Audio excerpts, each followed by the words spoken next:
Hey everyone, this is Carbonite, and today we're going to be doing another discussion video because you guys seem to really like the last one. Today we're just going to be going over set 8, some basic stuff, just going over the cards. Once again, I am joined by Market Watch Danny. I have embraced that name. I have embraced my role in the group, in the Kirby Knight extended universe. True, and you can always pipe in with the latest set 8 prices at the time of release, I guess. All I remember is that Wurabel's like under $1. And speaking of Wearable, that's probably where we're going to be starting. So we are going to be going archetype by archetype, also by nation, kind of going by rarity, but we're just going to take a look at the whatever got supported this set. We're going to look at all the cards together, and I guess we're going to see if the cards are good, and then I guess we can make a final evaluation of the deck as a whole and how it stands. Yeah, let's just get into it. All It's right. already like, I mean, today when we're like recording this, it's like the release date, so like everybody's like either opening their cards right now or like going to get it this weekend. So Yeah. All right. So as always, we do have to start with Dragon Empire. We have the first card. We have the new ride line being Werbel. We have him there. Card from Deer Days. Does things. Restands. Retire. yeah, I remember reading on Twitter that someone described this deck as the Dragon Empire version of Sacrifice Glass. Does funny things. I mean, Yeah, because like it's based off of energy. You get like another Vanguard attack that doesn't have drive until later. You retire stuff. Like the parallels are there, but yeah, I see it. yeah, like the Wearable Dragon here, it's pretty simple, really. It is interesting that that we do get like a card that energy charge is free Mm-hmm. or like additional energy charge outside of like the beginning of the turn. We had Yeah. like a few here and there where it's like, oh, like grade one where it's like on play energy charge one or something like that. But Mm-hmm. like this is like the first one that at least in my mind or in recent memory where it's like, oh yeah, we're gonna focus this deck primarily on like energy. Which, Yeah. beforehand it was like sacrifice class, but this Yeah. time it's in Dragon Empire. It was interesting to like see them play around with like actual energy charging. I mean, there's barely any energy charge in standard right now, so it's like cool, neat gimmick. Yeah, I mean that's the best way to describe Wurabel. Its axe skill's not a once per turn. It's just an EV3. Mm-hmm. Either retire one, but if you didn't retire, it gives itself power, Yeah, which I think is and a that's cool just a design thing that they're taking from Gandiva. yeah. I mean, I like that, but part of like the one of the downsides of utilizing this energy is because like in order to get the restand ability off, you need to EV6 Mm-hmm. for like only itself.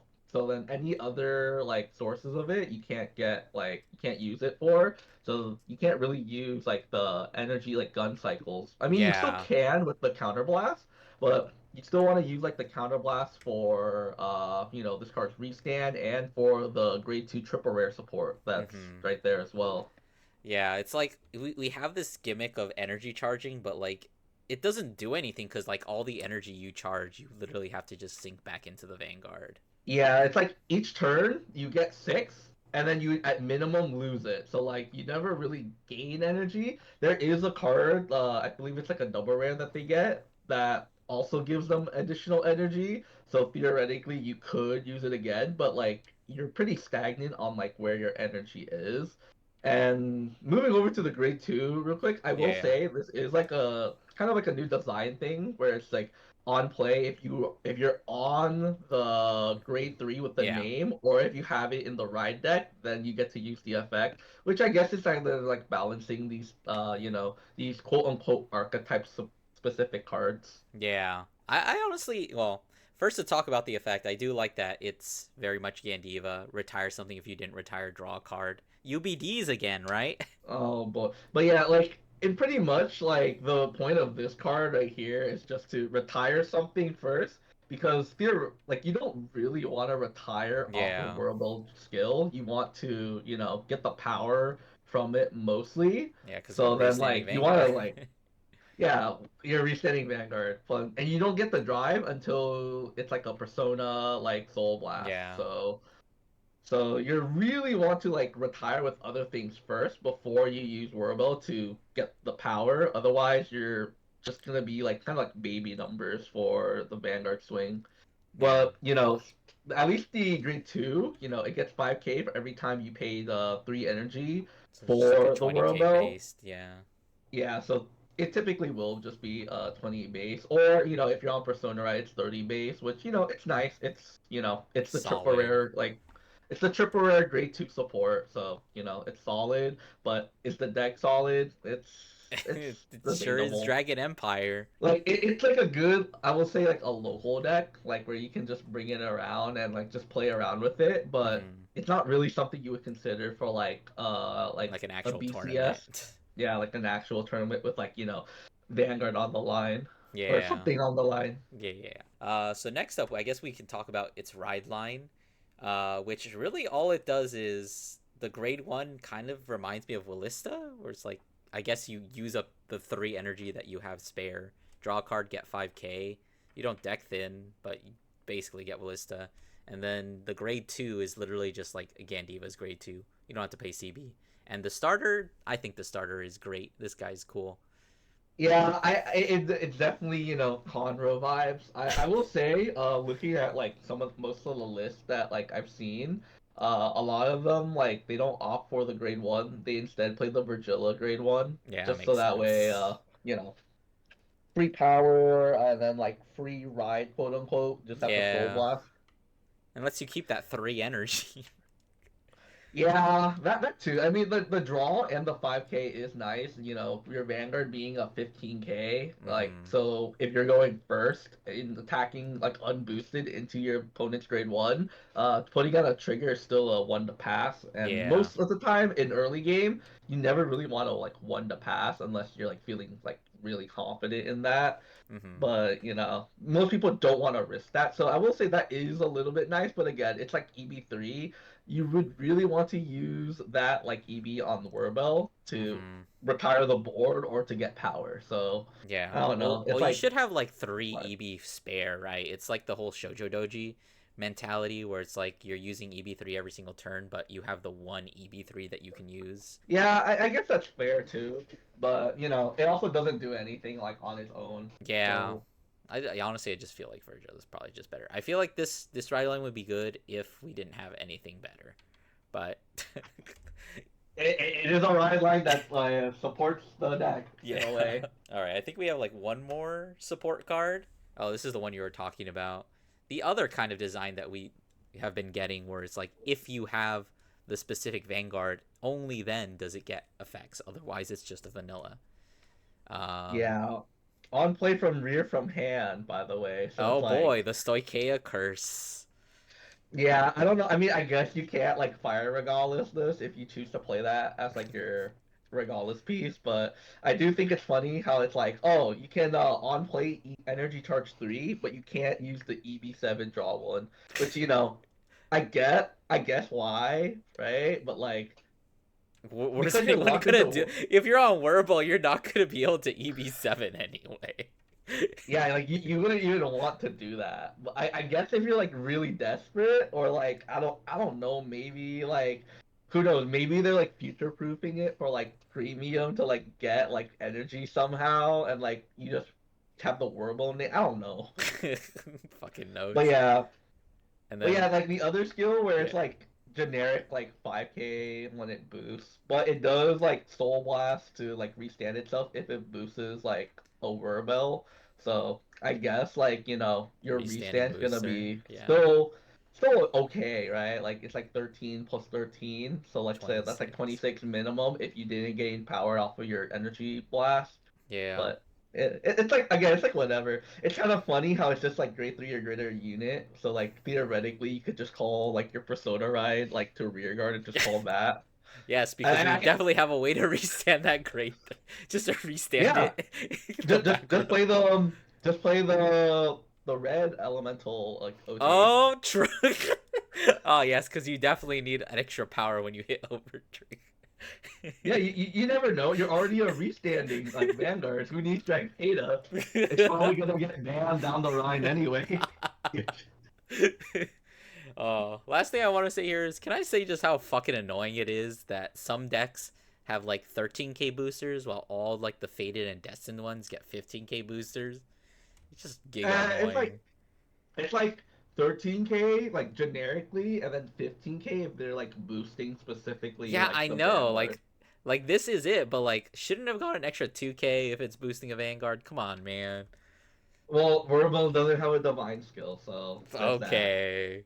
I guess that's the rule. It's just really annoying. I think I encountered this in Silhouette has like a back row Vanguard booster and it only gets 3k. It's really annoying. But that's just my only gripe. Yeah, I mean the deck's pretty simple. Like there's not too much. It's kind of just like what we thought Dragon Empire was gonna be, which is just like retire, power, and then Restand the like Vanguard. it. Yeah, so it's not like too interesting in the way. So but it is pretty simple. It's like a decent deck, I would say, that like you would provide to like a newer player. Yeah. Not necessarily like learning the game. That's like what the start decks could do, but like, Hmm. it's like oh like a step This is above from your that. first built deck, the first deck that you build Yeah. if you have very little money. Plus the deck's like dirt cheap as Yeah. well. I think the only like real card that like you would ideally want would be the Soul Cycle like grade twos where like, Yeah. on play, it's like if you Persona Road you can like use a skill. Retire I a think that one's column. fine. Whoa. Yeah, because then like that's actually pretty good in the deck Yeah. too, because Solid. retiring a column that saves you. If you think about it, every retire saves you an energy charge 3 Yeah. or an EV 3. So if you want to put it in that regard, but other than that, it's like impact on the meta. It's like you'll see it at locals, but for the most part, it's not going to be well represented. It's not going to And be for the topping, especially not in English when we don't have diversity cut. Yeah, and for the most part, you'll already know, like, there's no real, like, tricks to the deck, Yeah. I would say. Like, it's pretty just on the board. There's nothing fancy about it, so, What you see yeah, is what you get. yeah, essentially. All But you know what? Last set we got Bob. This is a good change of pace for Dragon Empire. right. Good. Well put. All right, let's move on. So we have the Gryandra support. Yeah, I don't know what to say about this. So, like, I don't play Girandra, so, like, I don't know if it's good. I do know this has something to do with multi-attack, and multi-attacking is good. Let's So see. Well, maybe we should read this card. When your Vanguard attacks, CB1, draw a card. If your Vanguard is not placed from soul during the battle phase, retire two Vanguards in the same column as unit. Call the Gry and the Andra from soul in the same column to get 5k. So it is one multi attack for CB2, but you have to retire her entire column, and then you just yeah, draw a so card. the Is that yeah, I mean, I don't even remember what Deandra does. I'm gonna be so real, but I only like, remember because I faced against it and he kept doing things like attacking from back row, and I was like, okay. I didn't bother reading any like of his cards. ever since I came back from my break early in the year, if I face a deck that I don't know and like they tell me something, I just believe them. If they tell me their Vanguard restand and they get +2 drive, sure. Like, I didn't know Storkana had that, but like, sure. All right, that's a good one. And this one's the bad one, right? The common. If you have a grade three Yeah, Gry, retire this unit with a CB. Yeah, CB cost in Dragon Empire. Great. Two grade two yeah, or less cards with Gry or Andra from your drop. Call them. This yeah. So reminds you, me. I did. Ideally, you just get back the grade 1 and 2, I guess. Hmm. But it's like They always that's go to the not soul, I needed. think. So it's like, why would they be in the drop zone? Yeah, and this being like a grade 3, it's like non-shield, so Hmm. you can just treat it as like an order essentially in a Yeah. way. But like again, I don't play the deck. I don't know what exactly like if it is needed. I think the grade 1, if you're playing Girandra, you're probably gonna be playing this grade 1 because multi attack. But this grade 3, it's a common support. Like Yeah. it's Honestly, kind of I feel like this reminds me of like a card from set 4 or set 2. that like I don't Yeah, know I can see revives a that. Trickstar for like Counterblast 1 or something. No, I remember that back in the day. I had a Blaze, I had a crazy Blaze Maiden Rush deck. It was great. All right, moving on. Whoa, Oh, Gandiva support. oh my god, I want to complain about this grade two, by the way. So ideally in what was it? In Gandiva, right? You're either retiring during the main phase or like in battle phase, like some of your units that's like, oh, like on attack, maybe like retire something, Mm-hmm. right? Or at the end of battle. This one requires you to on hit Vanguard. Like hit the Vanguard, you have to be on like Scarlet Flame. So I guess like I don't It's remember if active the on turn revive line. 2. I guess, but you Soul Blast one and you do like the the Gandiva support thing, retire one, or if you didn't retire, then draw a card. Mm. But like, and then also if your Mind Zone has five or more face down, it just gets a 5k shield. I guess it's a nice bonus, but like I said earlier, your opponent's rear guards will mostly be retired during the main phase or the other units' effects anyway. And the attack needs to hit the opponent's vanguard. So most of the time, anyway, they're probably gonna block this, right? So it's like it's just a vanilla interceptor. Yeah. And you're not gonna devote a slot to that, right? Like if you were trying to oh, I need to get like another card in bind so I could hit like, another like power threshold and you top deck this, it's like, Oh man. okay. Oh, Like and one more thing that makes this worse than the average Gandiva support. All the other Gandiva support says if you did not retire a card, draw a card and you bind a card face down. Whereas this card does not do that. oh yeah, that too. So what isn't even the point, like it's literally just a 10k shield grade 2 with some on hit pressure. Like this was like if this was released, in early set 2, sure, Mm-hmm. right? Like we had like that one grade 2 generic like Dragon Empire like Dino Dragon that Mm-hmm. like people played because of the pressure. Is it We're way Brachio behind. something? Yeah. Yeah, Brachio's something. It's a Brachio thing, but regardless, it's like I guess like just don't play this. You have better things to be Yeah. doing. And then he also got this. You want to enlighten us on this other Drag Ritter? I'm gonna be real. I looked at it and then I immediately like skipped over it because I was like, "You're probably not playing this." Like, does it retire? I don't think so. Let me read this actually. When your other unit is placed on rear in the same column as this unit during your battle phase, or your other unit in the same column stands, if you have that unit gets plus 5k. So it just gives your multi attackers 5k. Yeah, this is kind of a bad static crack in a sense. So Like whenever you idea multi attack, they get 5k. from what I remember playing against this deck, I feel like the back row was already like filled anyway. So And like, and I'm almost certain about this. Someone can correct me if I am wrong, but I'm pretty sure Gandiva already has a grade 1 that restands under these same conditions. yeah, I mean, sure, the 5k is like okay, right? Like it could be like the make or break, I suppose, but Yeah, uh, but I think I'd it rather have also a doesn't do, restanding grade 1. plus it doesn't do anything else. Yeah, it's literally just for that. Like if you don't even see any of your like rescanners or multi attack like units, then it's like it's literally just a vanilla. So it's like Yeah. okay, but overall, Gandiva poopy support. Yeah. Remember when this deck was super meta? You probably weren't playing during that. No, I was playing during that. Oh, I really? remember it. That's I how I I, made I my first how remember to that. beat. Whoa, Kirby Knight lore. That video popped off. Anyways. Oh, did you know we got Varga support this set? Yes, I did know because I made an outline. Anyways, what But is it? yeah, this grade 3, it's so unnecessary. Like, okay, so continuous rearguard guardian circle plus 10k power, 10k shield, if on Varga. So this doesn't even work early game. You need to be on grade 3, nothing on grade 1, nothing on grade 2. I guess once you're on Varga, it's like a 23 rear guard. Okay, sure. When it's retired from rear by when you use the Varga thing, you soul blast one, get it back to hand. So ideally, the play pattern is you call this out as an attacker, and then you swing, use Varga's skill, it retires the front row, soul blast one, you get this card back. However, this redundant effect because you have I think it was Shura, and it lets any other rear guard get added back to the Yeah. hand when retired. So it pretty much has that same effect. So and Shura has like additional utility as well. Like Yeah, it's a obviously this multi-attack has on its like own. this card also has utility in the power and shield, but you're better off just using I believe it's like the Ox one where it's like a fiend beast.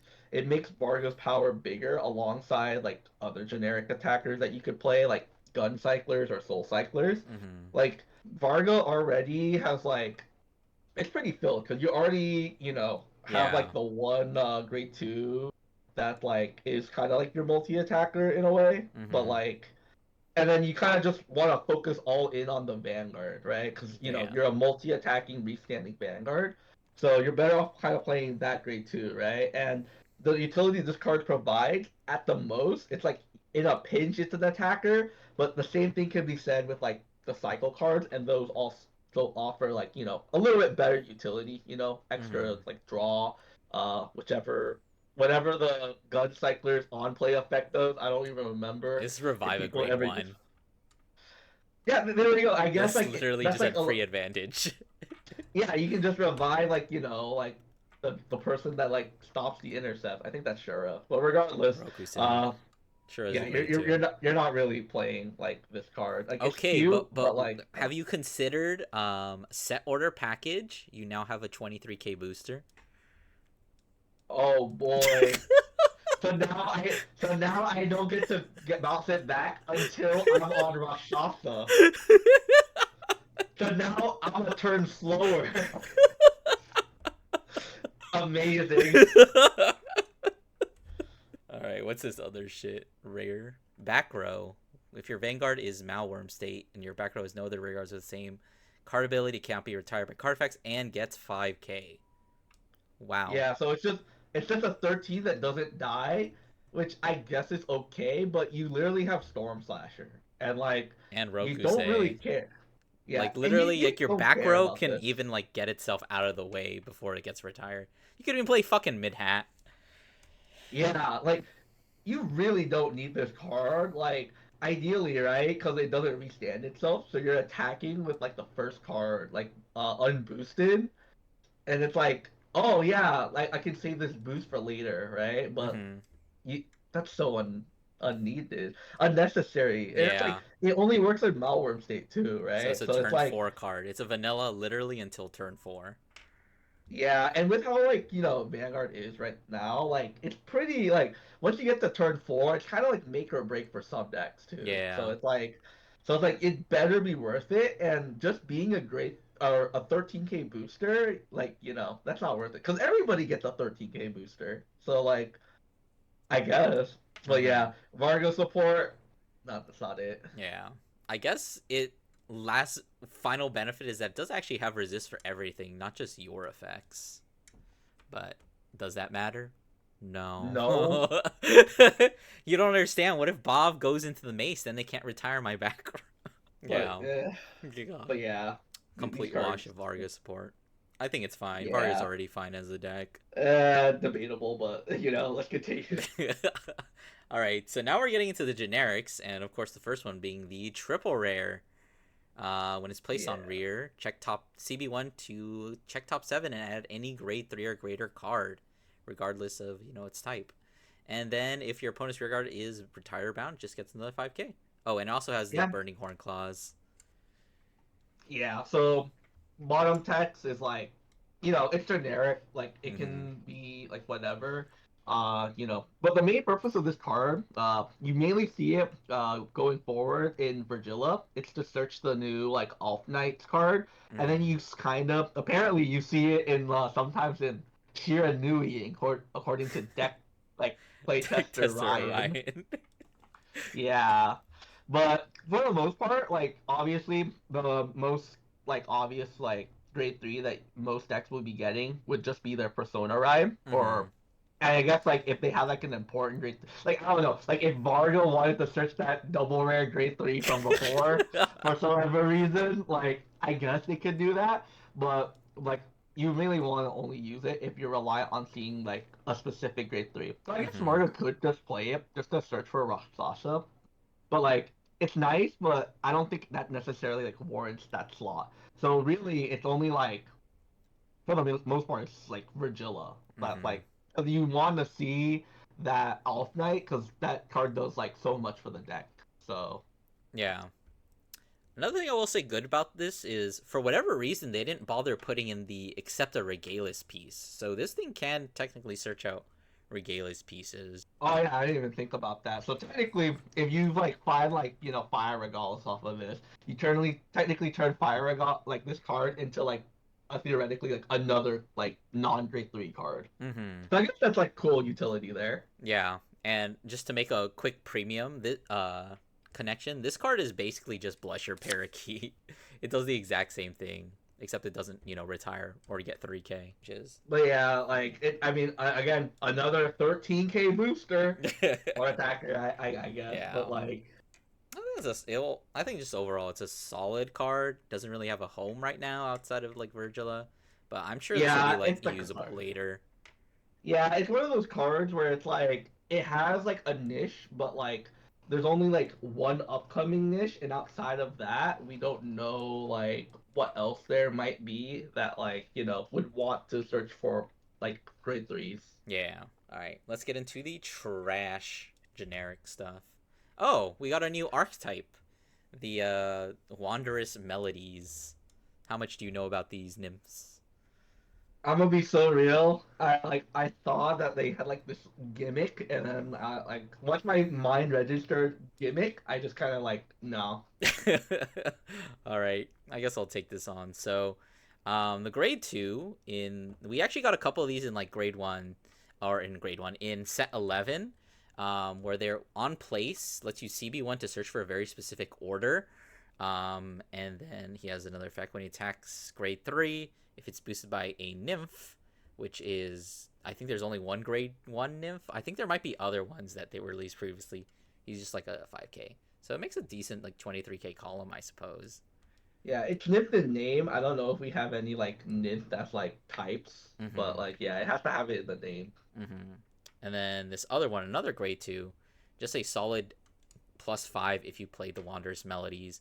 And then this one is actually generic generic multi attack.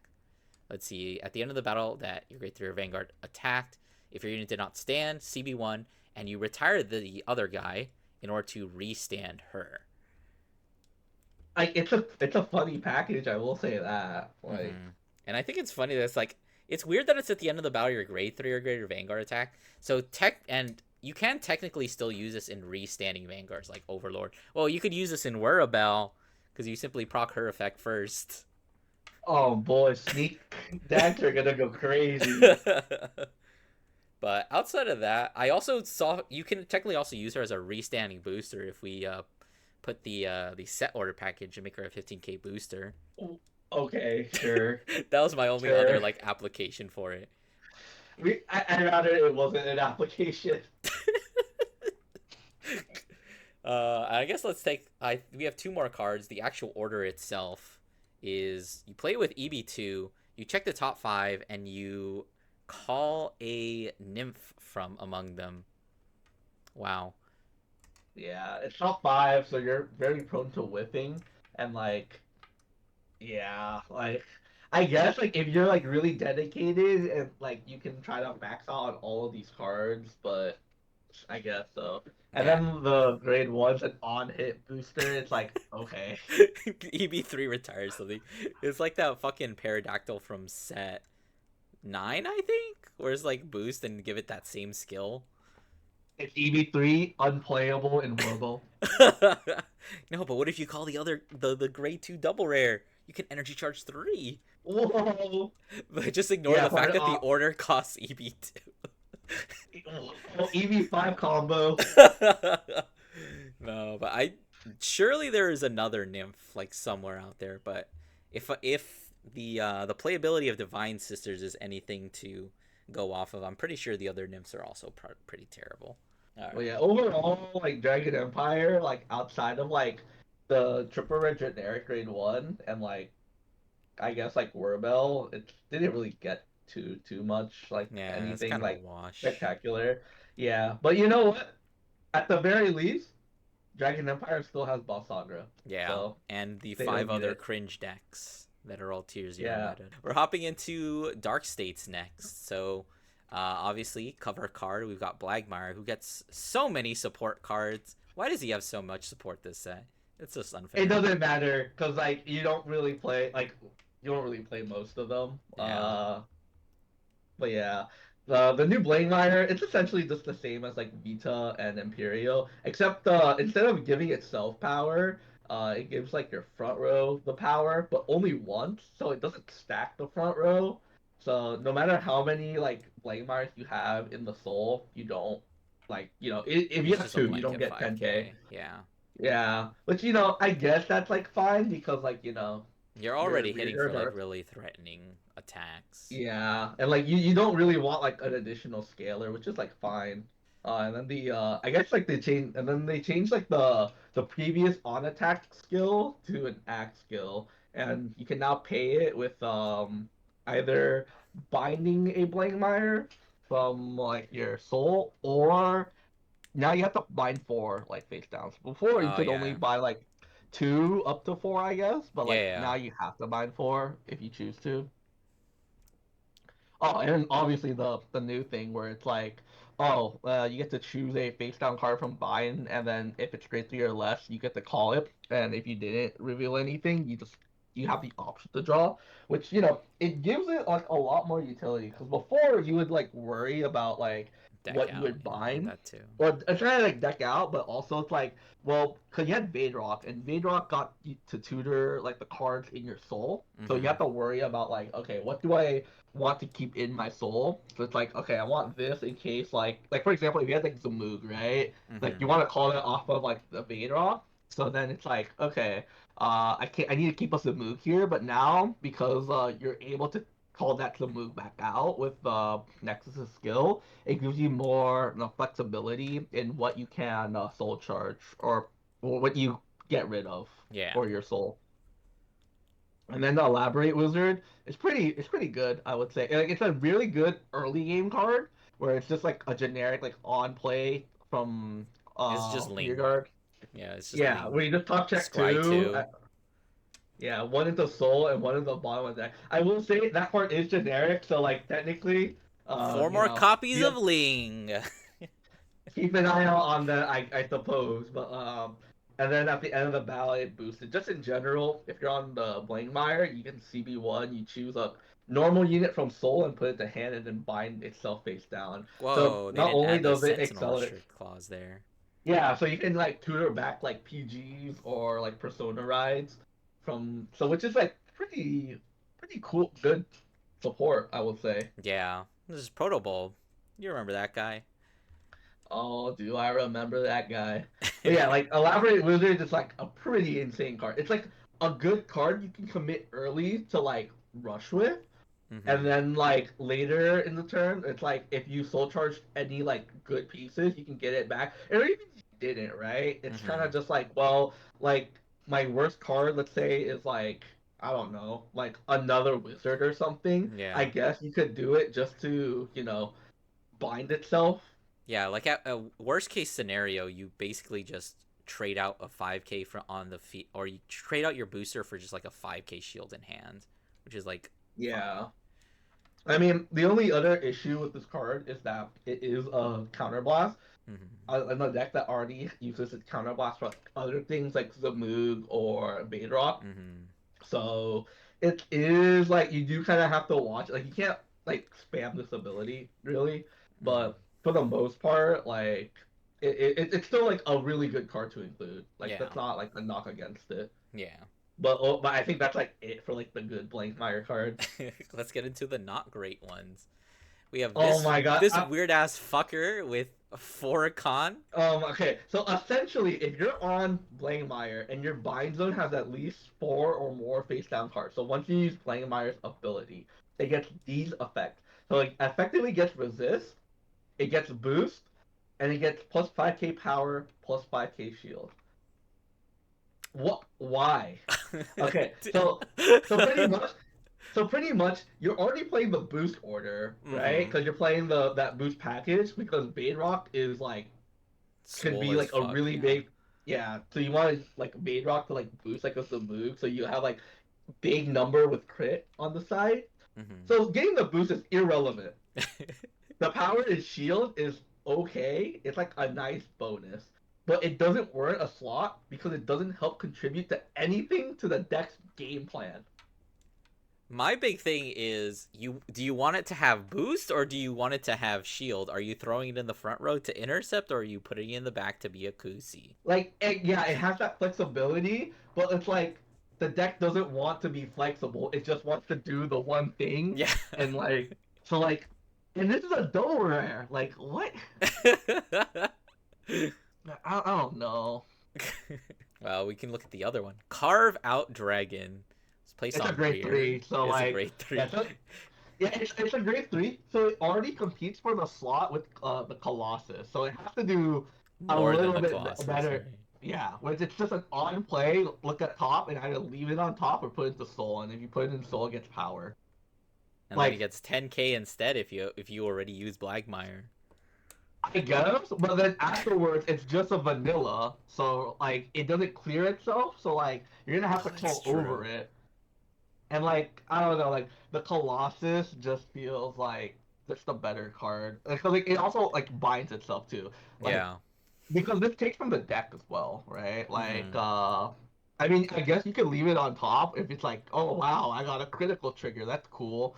But like okay, like so what? It's like is like playing Scry 1 worth it to like have these other just bad effects stapled onto it as well? On a Yeah, grade like 3? Are you that desperate to Scry 1? Do you really want to be playing OTT or do you want to play Black? like this doesn't really replace the single strike Colossus, and also it doesn't really like warrant the extra slot because that's more non-shield in the deck. That although the wizard is like a good card early, you're still not doing anything early. Hmm. So it's like okay, One last Blankmeyer support card. it's just additional shield. It does nothing on rear guard. It's literally just 15, like either 10k shield or 15 shield. So it's either a turn 4 or what was it, turn 3 10k shield or turn 4 15 shield. Why did they do You did you this? didn't need extra triggers in the deck like that. This is just a drawn trigger. It doesn't even work until turn. It doesn't help with their gameplay. It doesn't help to kill them. Yes, you need to live in order to like, get to like Blamefire's like divine skill, so you can try to like kill them with like Blamefire crit and like Zamu crit. But like, what? This doesn't this doesn't even gain power. it's, Like, it's an 8K. at, yeah, it's just 8k. At least if it was like 5k, 5k, like split like power and shield, then maybe, just maybe you would consider it. But like, because it's like 18, and then with the Moog, it'll be 33. On Persona Ride, that'll be 43. So that's like, whoa, magic numbers. But they don't even have the decency for that. Like, so and because it's the last one, you're only really playing just the two triple rares from the set for Blankmeyer. Hmm. Oh boy. Oh boy, indeed. He's not home, is he? No, he's home, but I got this. I will keep Godul's defender. Okay. Oh my god. So pretty much, Lithosargor is just Rockogore 2, as my Hmm. brother has been saying for the past month. It's literally just another copy of Rockogore, but better because it has the EB3 on play if you're on draw jewel to draw a card. Whoa. Like it's like a marginal upgrade, and like but right now it doesn't change the fact that draw jewel is still a turn 4 deck with Ignis. And like it obviously is dependent on like what draw jewel and Magnus does, but overall like this isn't anything new the deck didn't have before, Hmm. right? Like Yeah. so like you just marginally changed like, oh, now instead of like Rockagore being like 10k power on attack, and then like being a restander, it's the same thing, but you just tacked on a draw to it. Like, yeah, it gives you something to do with your energy, but it's like, you know, what I mean, you'll take it, right? But Hmm. it's again more CB. Speaking of more CB, this grade one is so dog. Like, oh my god, on play, if you have draw jewel in on Vanguard or Ride deck, counterblast one. By the way, that's like horrible for the deck because you want to devote your counterblast to your reef standards. Or if and at the very least, like if you're on like the original grade three draw jewel, to Hmm. counterblast the soul charge too, if Or you need even the soul. the Stride Dragon that also costs Oh counterblast. yeah, yeah, like Nocturzio. But this one is so randomly specific. It's CB1. Look at top seven for Demonic Stone Dragon. That's important, and you gotta put it to your hand. But if you did it, you don't even refund the counterblast. Instead, you're like consolidation prize is that you get the soul charge too. So not only so like by the way, so the demonic stone dragons are just the grade twos. So, but the only grade twos that are like worth it to play that are actually do see play is the grade three or the grade two right next to it and Rockagore. The two restanders that also use CB. And most because you're only playing most likely Lithosagor and maybe like one to two extra copies of like Rockagore. Because playing like eight is kind of like overkill. You're not gonna have Hmm. the CB for it. Because you're only playing like probably around like four to five, you have a high likelihood to whiff. And once again, it doesn't refund the counterblast. So like you're just better off playing more copies of Rockagore if the goal is just to find a restander, because that's all this card does. It's just on play CB1, look for one of your two restanders. God, it's so awful. Well put. Did he get any more support cards? Oh no. No. Okay, good. I don't think I could take more. Anyways, we got to move on to Omnia Grugia. Did you ever build this deck? I'm gonna be real. I have no idea what Amina Gruzio was, and then I had to take a look at it. I remembered it, and then I'm like, oh, that was when I was like checked out of the game. And then like literally in my outline, I think I put who plays this deck. Like I don't even know if these are good or even need. No, I know marginally a little bit more. Okay, so you can Yeah, take this yeah. then. So this dog activates from the soul when the grade 3 is placed. So like kind of a reverse Goyaldo. And if you do not have another rear guard with the same name as this card, Soul Blast one other card other than this in order to call it from rear. So Amina Gruja's main gimmick is consistently going into masks. Like you start off on the regular one, and then you just go into the masks, and then you rewrite the original one, and then you go into masks again. So that's its basic gimmick. The other gimmick is that it is a restanding Vanguard, but in order to restand, you have to put two of your rear guards into the soul. So I guess benefit that that first skill gives you is that you do not minus as much when you have to put your rear guards into soul. Okay, And then I'm what gonna is be real. I've never seen this deck out in the wild, so like I'm gonna be real. You probably don't even have to worry about these cards. It's like it's like that one meme where it's like, oh, like what's happening? It's like, oh, don't worry about it, Pookie. And it's like, okay, yay. Yeah, it is exactly like that. His other skill, which I guess is the main reason, when it's put into rear by the ability of Omna Gruja, choose one of your units, give 5k. I guess that's okay. You give it to your Vanguard. But the thing is, I'm pretty sure it doesn't suck them up into Soul until after attack. So you don't even get to use the 5k twice. But then if you have the two Bind Zone types, you can EB3 to draw a card. That's its other gimmick. It actually minuses the shields of your triggers. The biggest issue I see with that is I think it costs two rear guards to restand. You have to put two rear guards. But there is a grade 1 that is treated as 2 for the purposes of Omna Grugia's skill. So it's like, would you rather put this dog and something else into your soul, or would you rather put one card into your soul? I'd rather just not play the deck. Good answer. And the other card is on place from hand. If you're playing Omina Grugia, CB1, search for one trigger unit other than over trigger, add it to your hand. What? What? You're telling me that you don't want a CB1 to just add a trigger from your deck to your hand? Dude, this is Omona Gruzio's premium support. Search for freaking like G Guardian. You're not wrong.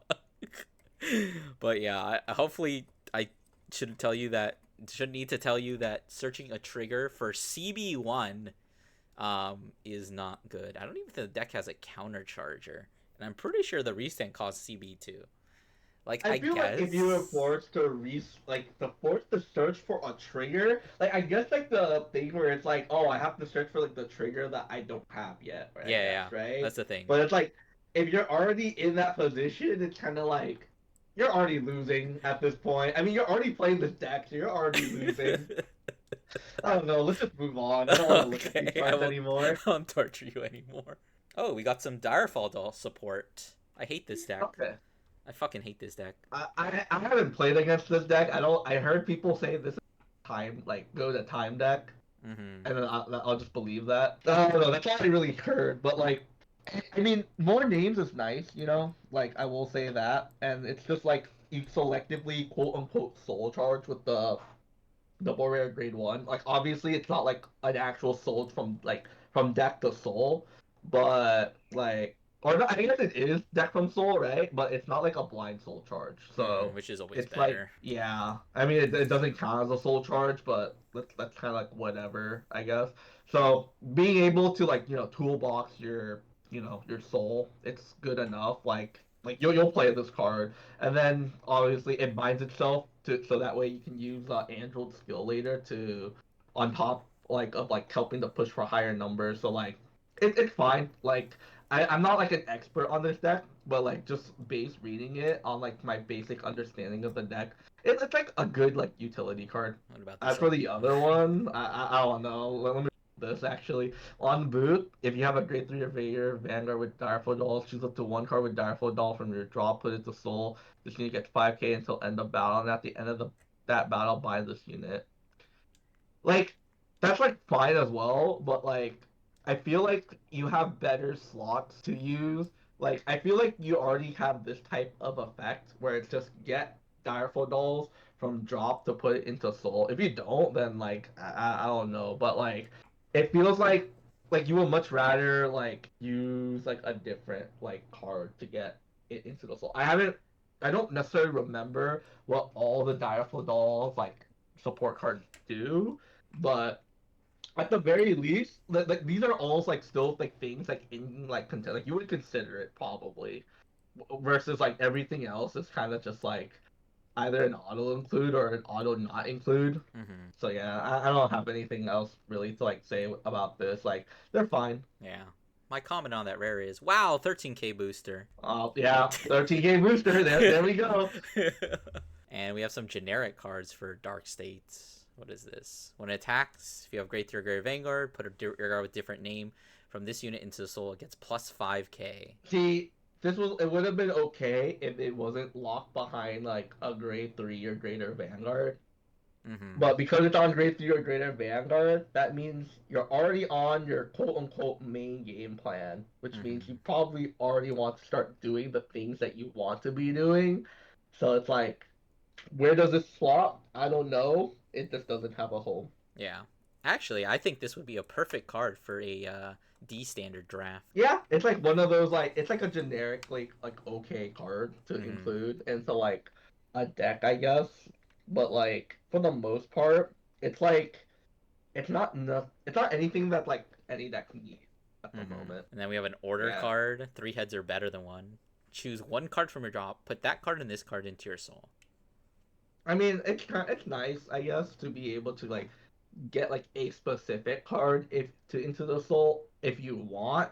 But I think for the decks that already want like a specific card into soul, they already have like better mechanisms in which to get it, or if it's like not that necessary in a way. So like it's like okay, like it's cute. I like it. Hopefully, you know, they don't errata it, so it'd be like, oh, you can only play this if they're on like Omona Gruzio or something. Oh my god. No, I think this card is mainly for I don't know if you remember. There's that one promo Dark States girl. Is she a promo? I don't know. She's the girl from the lore, and she deals with orders. And thus far, Dark States has terrible orders. Yeah, I guess this is a playable then, Yeah, and that in that one deck, that is not very great. and that we don't have yet. Yes. More generics. Wow. When your Vanguard is attacked, retire it. Give your Vanguard +5. It's only +5. Like It's basically just an intercept from the back row. yeah, if it was +10, it'd be cuter. But Mhm. like, eh, Yeah. it's kind of like whatever. And then the other one, grade 2, and the ballad attack, put it into soul, give another unit 5k. This reeks of like set 1, set 2 cards. Yeah. It's Like this would have been crazy in set 2 Bruce. There's more Dark States. Uh, what does this do? Put on Guardian Circle if you play the Blitz order this turn. Soul Blast 1, 10k shield, so it's a 15. It's a very conditional, like 15k intercept. So like for the most part, it's like Elementaria is like the most played one, and Hmm. I don't even remember like I don't even remember if there's like another like Dark States Blitz order that you like really play. There was that one I talked about like a while Last ago time. where it's like Literally yeah, the or last where it's like discussion where you play it from Soul. yeah, that one. But it's like I gotta play this kind of worse defending roar in order to enable this card, And it costs and no it's like Soul. Isn't there a yeah, Blitz it order that calls something from Soul? So like theoretically, if this card were in your Soul, you could like play that Blitz order, call him out from Soul, and then you can use yeah, it but still. like you're devoting a slot to Yeah, it, right? and And it's those could like be like you're actual good cards. Like you're just playing defense at that point. It's like this doesn't help you you're advance your not game gonna state in any way. You're just playing defense. you're not gonna be playing this card. No one's good. Another good draft pick. I suppose. What was this grade 3? On play from hand? Alright, already trash. What does it do? Soul Charge 1, perform one of the following based on the grade. 1 or less gets boost and 5k. 2 or greater until end of opponent's turn. This unit gets intercept in 5k. I mean, it's cute, I guess, but like, it's a very low powered card for what it is. Like it's also like random. So outside of like some dark states top deck manipulation, I guess, like you don't really get to plan what you like would necessarily want. Hmm. And like I said earlier, it's just kind of low powered. It's cute, but like a lot of decks just have better things to be doing. Yeah. Finally, into Keter, we have the a whole new ride line for Youthberg. New form, new Roval dress. Yeah, this new it does a lot. Like these new cards do a lot, but we'll get into the problem like later. But pretty much this new youth perk it has like the same like thing of being able to rebel form, except you now also have the ability to CB1 to rebel dress from the drop zone, and Hmm. so it's just like nice because like now you don't have to like necessarily keep all like those grade 3s at hand for it. And Yeah. then when it's rode upon, so like when when you rebel dress, Yeah. you get to ditch a card, and then it increase or decrease its drive to 1. Basically So just it basically cut. Sequanas. Yeah. Yeah, it's basically just Sequana. In the anime, Raika never played Sequana apparently, so that like they have to justify it in a way, which I'm okay with them adding like this type of effect because like you were already maxing out on Sequana anyway, and then when you would like ride on top of it, like so when you go back to the regular form, you just bind the Rebel form that you were on, which Yeah. is relevant for like both exist, but also like so you don't do like Soul Blast shenanigans where it's like you go in, then you Soul Blast out the rebel form and you just keep looping the same rebel form over and over again. That's not something that they want. Yeah. I will say, talking to a few people, some of them do miss the discard 1 to like look at the top 3 because Hmm. it was useful in like some regard to like either search out for the missing rebel form that you need or just like a generic like thing that like you Yeah, you want could on just trade board. like a shitter card in your hand for like anything from your top three. Yeah, and usually before it was like you're just discarding like the grade 1 angel anyway, so you were just gonna soul blast 1, call it back out. So yeah, and then oh my god, exist like for how pushed of a card this look, this reads. I'm surprised it doesn't show results. But it's essentially when you rebel form or you use rebel dress, you just do all of this. So you can EV3 to choose one of your rear guards and scan it. So multi attack and now Hmm. four attack deck. All your front row gets 10k. So you're just Persona Ride, and but if your Mind Zone had a rebel form, then it's plus 20k. And a So crit like for him. okay, Yeah. yeah, and if it's the same like copy, you get a crit. So like a restanding rear guard that gives the front row essentially Persona Ride and it gives itself a crit, like that's so powerful. But yeah, that's another thing too. There's like two variations with that because like Exist is so powerful that like going into anything besides Exist feels so bad. Like Hmm. before, you were like, okay, I'm gonna go into Tempest just to CB1, like add two cards to hand and maybe bot deck like a rear guard, right? But then it's like, oh, but then I could just try to kill them with Yeah. Exist. And then there's also the other thing where it's like, well, if I'm just gonna try to go for the kill, I might as well just use all like the updated like other stuff, and then just stick with like Full Blast.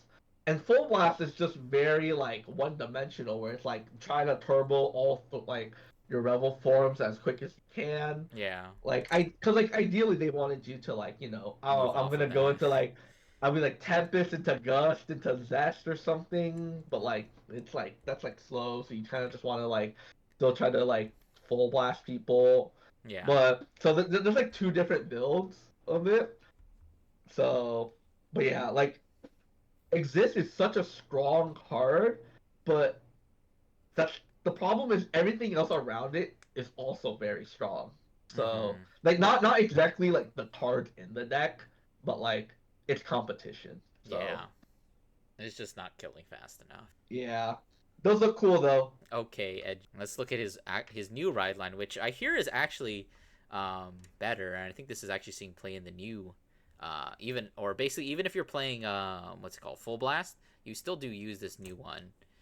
What does this do? Yeah, when the grade one, when you ride the grade two, you soul blast. So you top check five. I think before it was just top check three. Mm-hmm. And then like what was it? You just get to add like either a youth perk or you call a grade two or less like unit card. Yeah. So like it's pretty strong. Like just top check five. Like yeah, you're kind of like a little bit prone to whipping, but like adding either Persona Ride or your Rebel form, or just calling out like a utility card. That's like Mm-hmm.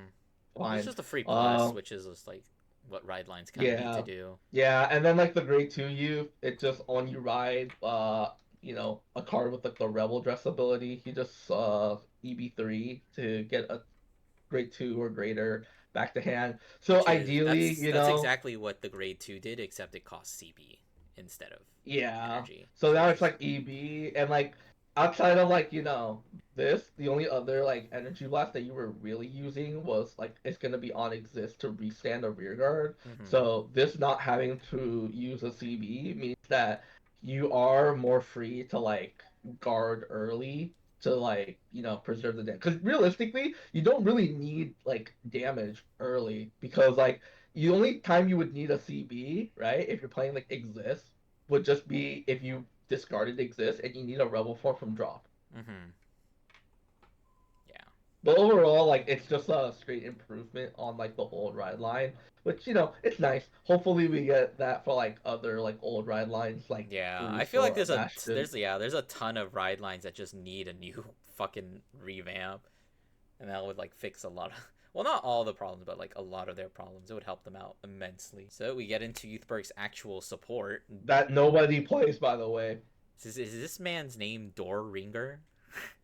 Yeah, Dorigan, I guess. But yeah, but pretty So, much, it's just a 15k if you but it's 15k past turn three because you need to have a bind mm-hmm. rebel form for that. So it's just 10k on your first grade three turn.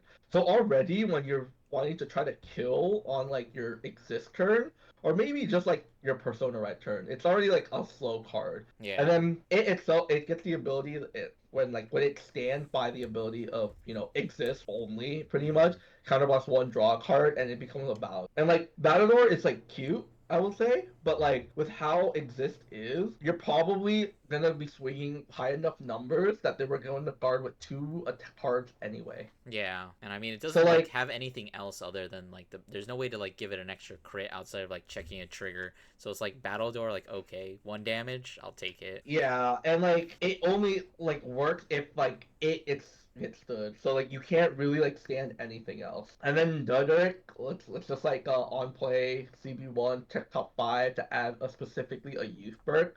So pretty much just either more copies of Persona Ride or your forms, but it's pretty narrow in that regard. It And doesn't it even doesn't get even anything if refund you itself. whiff. Yeah, it doesn't refund itself. You don't even get I mean, it's 5k. also nice. I I mean, think it's nice that like it gets 5k until end of turn. yeah. Oh, so then you can just like if you were to restand this, I guess it gets another 5k, but Yeah, and it gets like another like 5k. So like it was like Alden back in set one, but for the most part, like the utility that these cards provide isn't really that great. Like I think like people see it, they're like, oh okay, like this is part of like the youth deck. I gotta play it. But it's like mm, for Duderick, for example, right? Like it's CB1 to look for a youth perk in the top five. You're more likely to whiff than not, or you're most likely to whiff, right? yeah. So it's like okay, and then Especially it's if you're like going straight 15. exist. Yeah, it's like 15 and then 20 if you rescan it with Exist, but that you kind of like can get that with like other cards like the new like Pride Cycle cards technically. Like yeah, this works when you're on grade 3 and like your opponent's on grade 2. So I Hmm. guess if you're going for like that push, but for the most part, you actually do just get more utility from playing like a generic card than any of these two cards. Like especially like the double rare because like yeah, like CB1 draw a card and then like Battledore is like a strong effect. Don't get me wrong, but like I don't know, it just feels like too slow. Like if Yeah. it gave itself even more power, like it was CB1 5k and like the same effect but an additional 5k as well, then maybe you could consider playing it. But for the most part, you're just playing like I don't know, like for the most part, again, like because these two counts counterblast, right? But Yeah. like it's counterblast for a random draw and battle door, and then counterblast for a top check five at a Youthberg. So if your goal is just to get something to hand for a counterblast, I mean, yeah, the battle door, but like you're getting something in hand. You're kind of better off just playing the Caterpile. Yeah. So like yeah, like you're just better off playing Counterpile to just draw two, get K-Fall, and then K-Fall gets you like another card too. Hmm. So it's like yeah, like these cards they're strong, but that's kind of one of the issues with Keter. It's that like yeah, these are like strong. These are like okay cards, but they're already competing with like this like the package of cards that like the Yeah. synergy is like so strong anyway that like you're better off just playing that. So yeah, unfortunately these cards won't see play. Yeah. One last Youthberg card, a common. If you have the Bind Zone Revolve form, it gets Intercept and plus 2k. Why okay It's like it's a 10k, so like it's only good in the back row behind your vanguard because it doesn't really help with numbers on your rear guard. But you're already playing like Spilt in the back row anyway because hmm I that restands and goes for the kill. This is a defensive card in an aggro deck that wants to try to kill on turn 3. and don't So yeah, forget that it literally does not get the plus you can't use the plus 2k until your turn 4. so it's an 8k vanilla, and then at the end of your turn 3, that's when you get the intercept. But it also doesn't get additional shield, so it's just a 5k. Yeah, it's So it's like, literally the other 5. It's literally like that other Dark States card that we looked at, except not yeah, so you're generic. just wasting a slot. Yeah. Oh, Resile support. It is the best Whoa. mythist. The mythish of miracles. Yeah, this is so pretty much on play CB1. You top check 7 for a Reziel, and then if you didn't hit, you just countercharge 1. So So that effect. Burning Horn for a Resile. Yeah, which it's low key kind of needed because like if you want to get like 5 attacks, then you want to because you have to shove in Reziel for Hmm. to use the effect to call an additional card, or if you're just on your like first grade 3 turn, this can also help you find Vita, which it's nice I guess. It's like okay utility, and then it has like a big like on attack a thing where it's just like on attack gets 5k and then if it's third battle or more, and or not third battle, but If it was like placed by if it's Resile and you're at limit yeah, break, it gets 10k instead of 5. yeah, but if it's a fifth battle, they can't like sentinel or like call They just sentinels can until Sentinel. yeah, which is like so ideally it's kind of like attack with a rear, attack with another real, attack with Vita, use Vita effect CB1, call a column of like Gabuelis or something, or like just anything, either this or Gabuelis, and then you put in the Resile to call the other one. So then now you have the Vita, and then you use Gabuelis to then, whatever you put it onto this Mythish, and then you use the Mythish as your fifth attack, which means they can't PG it. Nice, I suppose, but for the It's like most a part, finisher. yeah, it's like a finisher. It is a nice utility card, and it is like once you get rid of Saragon from the deck, people drop the order package, so you need something to replace what was it? Tayfall. Tayfault? Yeah. I mean before people played Cadwalla, but Cadwalla didn't gain any additional effects, and yeah, it did get you cards into hand, but this synergizes obviously a lot more with Reziel itself. And but like the Sentinel thing is like it's like cute, but like it's also kind of like, well, for the most part, they're probably gonna PG the Vanguard, and then because the God Wallace is gonna, get the drive check, they probably want to PG that as well. So like the Sentinel restrict does seem like a little bit fake. If they have three PGs, like, well, Okay, sucks but for what if that. them is Elementaria? Whoa. But yeah, no, like overall, like again, like right now, because we didn't have the hits yet, this probably is like, a good like one to two of. But well, after we get the hit, this is probably just gonna be like a solid like three, maybe even four of. Whoa, Hound Raisers! You like Hound Raisers. Oh boy, oh boy. But yeah, so pretty much grade two, when Aoi, so the Hound Ranger grade three Vanguard, to give the back row, center, rear guard dog to attack.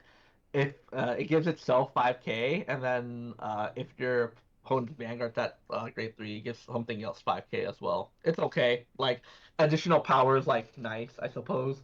And then at the end of the battle, it attack while boosted by a Hy-Vee. So most of the Hound Ranger effect, or at least the rearguard ones that do something when they're boosted by a dog, you get to retire it and you choose another one of your Hound Raisers, and then until end of opponent's turn, it gets essentially resist, can't be chosen or retired. So more than likely, this is just gonna target the grade three station, I think, because Station has the continuous ability that gives your dogs in the back row the ability to intercept and 5k shield. Or I think 5k shield. No, I think it's just intercept. Regardless, it's the card that you want to keep on board so that way your dogs can become like defensive options as well. So that's pretty much the point of this card. So it's like, oh, like gives itself a little bit of power, can give maybe like the grade three or like maybe like a dog or your Vanguard like power, and then once pretty much at end of turn you just hope to stick the grade three. How does it? How That's does the Hound grade two. Risers do with the retire? Does it have like ways to replace its front row easily? Nope. So you're just like negging yourself to give something resist. Yes, but like the thing is, you want to keep that great. So like for example, let's say that you're playing against like Bob Saga or something, or like just something that has like say you're playing against Orbel, right? Like you you don't want to get retire the grade three, because then if you retire the grade three, the back row can't intercept anymore, so you lose out on your defensive option. So like you would just play this to like if you're in like a matchup where it's like, oh, like they might retire it, then like you want to just like protect that. And then the grade one, it's like okay, it's just on attack. It's CB1, retire grade one or less from the opponent. It gets 5k, and it puts itself into soul. Putting itself into soul is like okay because the Houndraiser Owie to Soul Blast 2 in order to search the deck for another dog. And like it's all again, it's just okay. The fact that it counts a counterblast though kind of does suck because like you rather use the counterblast for your Vanguard skill to give your dogs the ability to attack, and then like the other Hound Raiser grade two that top checks 7 for another dog. So it's okay utility. You mainly just play this at like maybe like a two of, because like you much rather use like a different dog to attack because this only works on back row rear guards. circle. So outside of that, it's just a vanilla 8K. Yeah, but overall, does it help the deck? Kinda. Does it propel the deck? No. Oh boy, Solarion support. All right, this is the kind of deck I don't know, so you can take over for this one.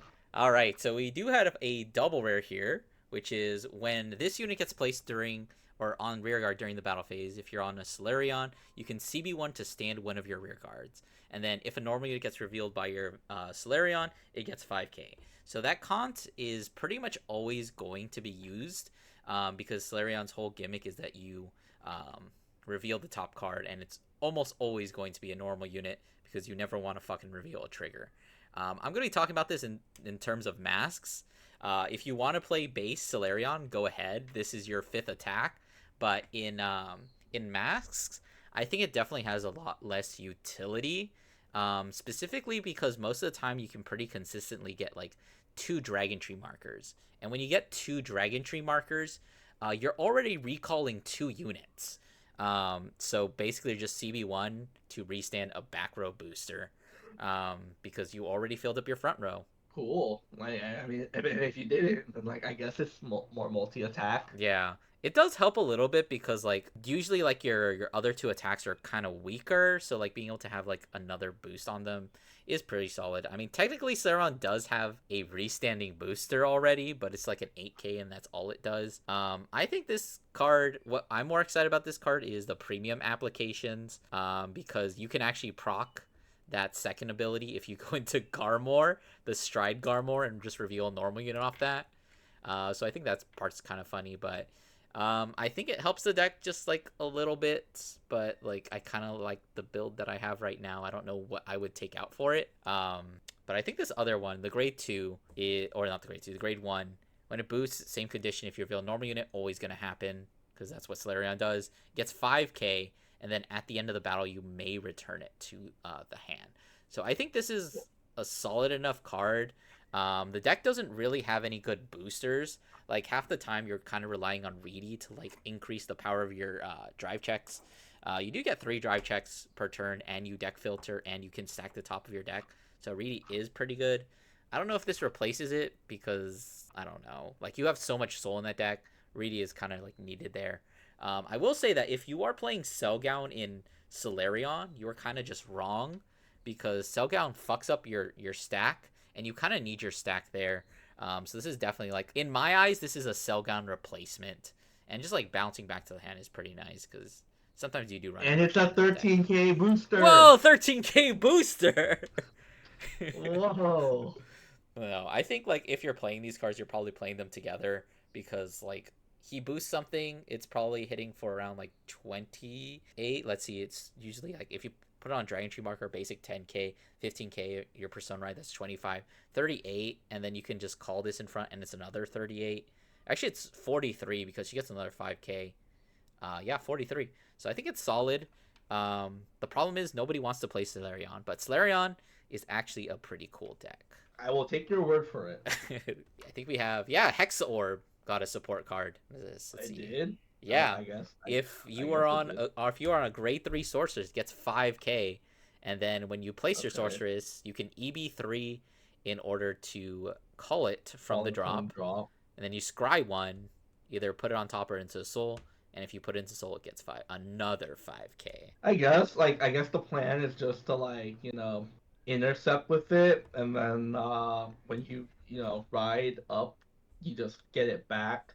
It would have been nice if like this got like 5k power and then like 5k shield, just like cross turn. I don't think it would have hurt the card, but like outside of that, I don't know, cause like I feel like this is like wants to go like long so you can get that recursive value. But for what I remember of Hexa Orb, it just kind of want to try to kill you on their Persona Ride turn. Yeah. So yeah, I don't know. Maybe I guess like you could use this like when you first ride base like Hexa Orb, and then like ride into the Aquamarine Hexa Orb after. I guess. So, but yeah, overall it's kind of just like it's not gonna change how Hexa Orb is played. Which is not at all. True. All right, and I think we have one last support card. Yeah, we got a Bastion support card. Whoa. You play Bastion? No, my brother. I mean, I used to, and my brother kind of has the cards for it, but I don't think neither of us play it. But regardless, I mean, continuous. It's just can't be retired by opponent's rear guard. Gets plus 5k. So I guess it's just an 18 guy. And then when you guard with it, you can if you're on Bastion, it just gets 5k. I guess it's like an okay like filler card. You kind of already have like a different card that was like shield, but I guess it's like you don't mind having additional grade threes that are shield. But for the most part, it doesn't do anything else. It's just an 18k. Yeah, it's kind of just like worse. What's his name? Dual Edge Dragon or something? Yeah, I think Grander Edge. Grander Yeah, Edge, yeah. It's kind of just worse Grander Edge at this point. yeah. So will it change how Bastion is played? No, Bastion needs a lot more help. Yeah. So some generic cards. A new order. CB1, choose 3 normal units without Sentinel that are grade 1. Put them on the bottom of the deck.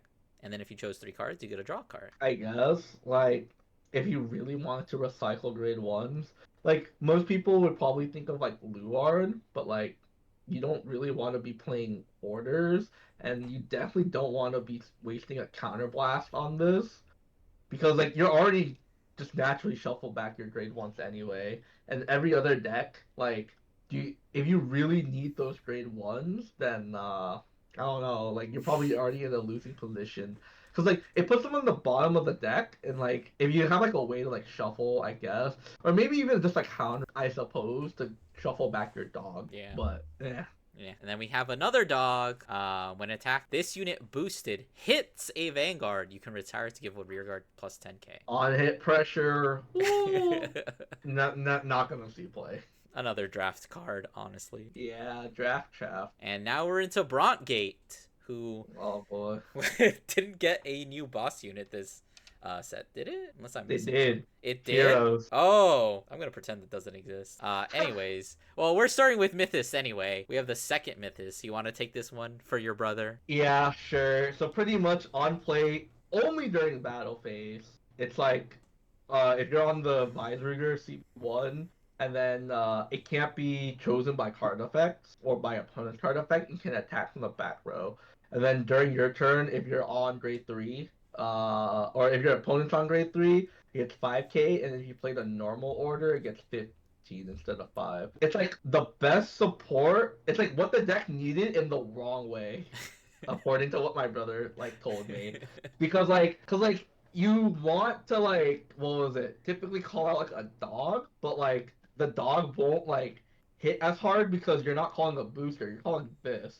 And the dog requires either an EB or a counter blast, but this also requires a counter blast in order to get the attack off anyway. And then once it's after that, it's just kind of like a vanilla, like 15k.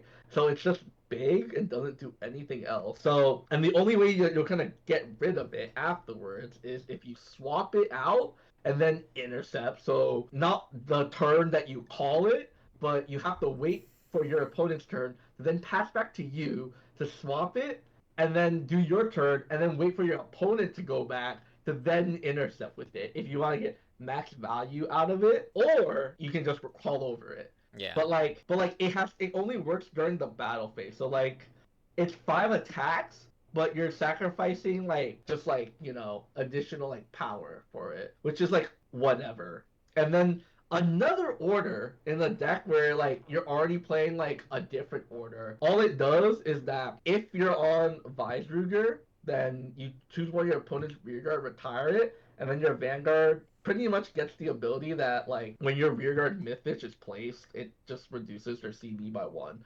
So what the thing you would do is like you play this and then you call like the snake guy out. So for free, it's just a guy you can attack from the back row, and then it'll be plus 15, so 25 from the back row, plus like whatever else you put there. But it's so weak though, Yeah. because Visor only boosts the front row. row. And it can't even benefit from Persona Ride. Yeah. So like it's an additional attack, but it's a shitty additional attack, which costs resources. Which means, but the way you get around that is by playing this order. But if you play this order, you can't play the other order, which is how you try to kill people with high like numbers. It's a mess. Like you'll take it, but like you need more than just this. Yeah. I don't I even have mean, anything. the retire's like okay, but according to my brother, you only play this order as like a one up because the other order is just so much more important.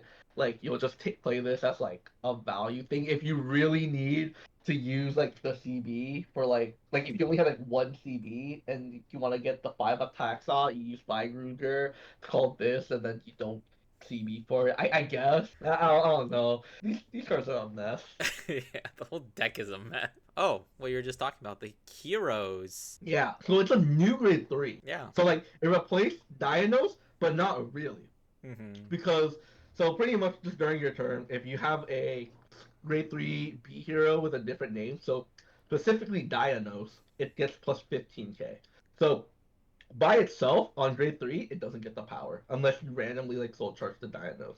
And at Or you end of could. I'm battle pretty sure attack. there's other grade 3 B heroes, right? No, Really?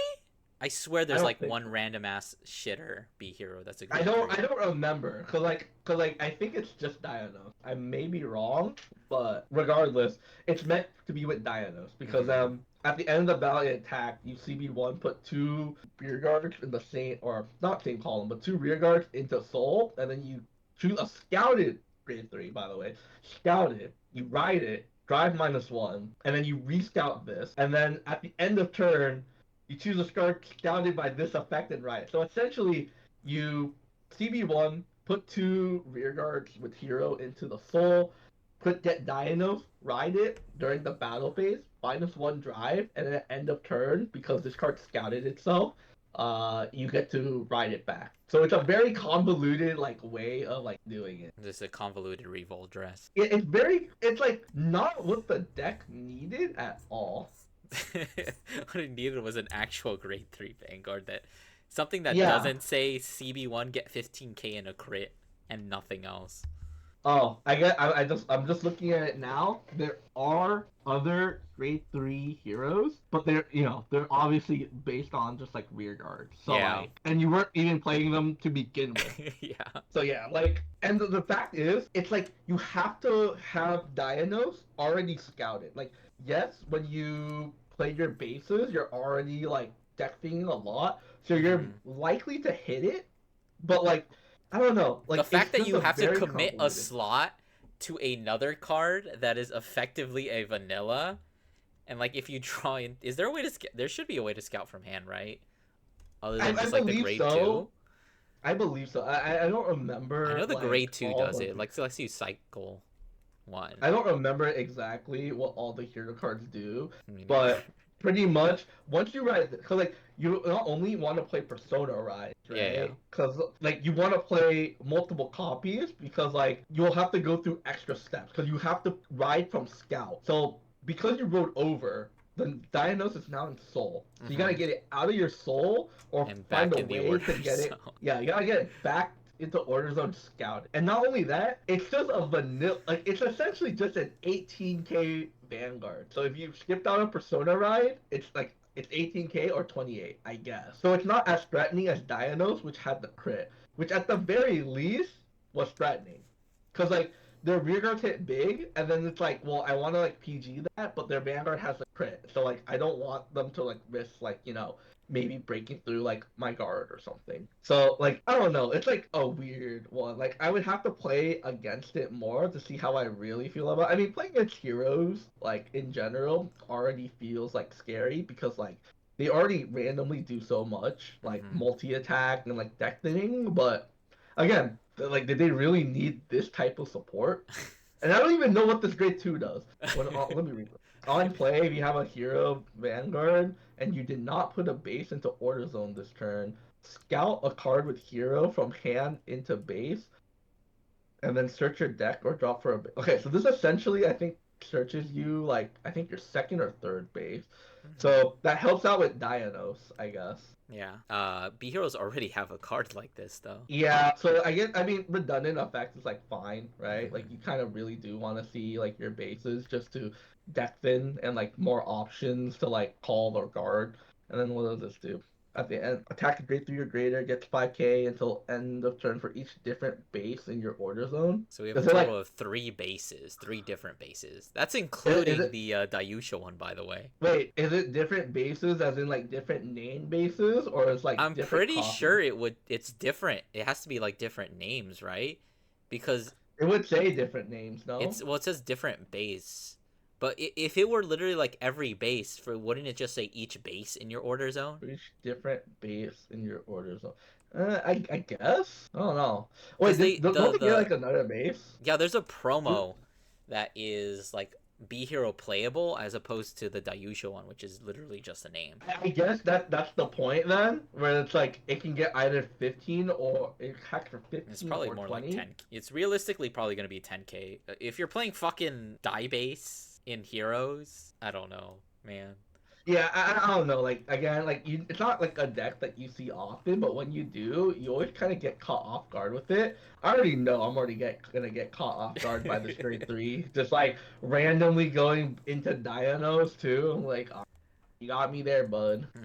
All right, well, do they even have any more cards? Yeah, they got one new card, What's Sleek this do? Huan. When it's scouted, Soul Blast 1, choose a B hero and its different card name from drop and scout it into base. Okay, so then this is how you get the Dianos then. So if you scout this, you Soul Blast out the Dianos, and then you get the Dianos into the base. Okay, Alright, that's the only real utility I see. I mean, mhm. obviously it's good to just scout like other cards just to have the utility of having it to toolbox for it, but like that's just the main synergy that I like first saw. And I'm going to Yeah. avoid saying anything to not incriminate myself. Okay. Welstra got supported. Let's see. Oh, I didn't know that. What does this Uh, do? On play on rear, if you have a Vanna with Blitz. I guess that works with what was it? Black, no? only the Well, promo one specifically. oh, the But promo it one, does yeah. also work with what's his face, the start deck boss. Oh, the Fuck, I what's was his gonna say name? Astro? Astrum. Yeah, it does work with Astrum. Astrum is also Yeah. Blitz. Choose up to one set order from drop, put it in the bottom of the deck or into soul. I don't know how relevant that is. It's somewhat relevant, like because the biggest thing that your best attacker is what's his face, the Persona Right Searcher from Set 9, and he costs 2 soul in order to operate during battle phase. Freiheit. But the thing is, you have a lot of shit that goes to soul. Like the promo, when you discard it, it goes to soul, and you countercharge or energy charge.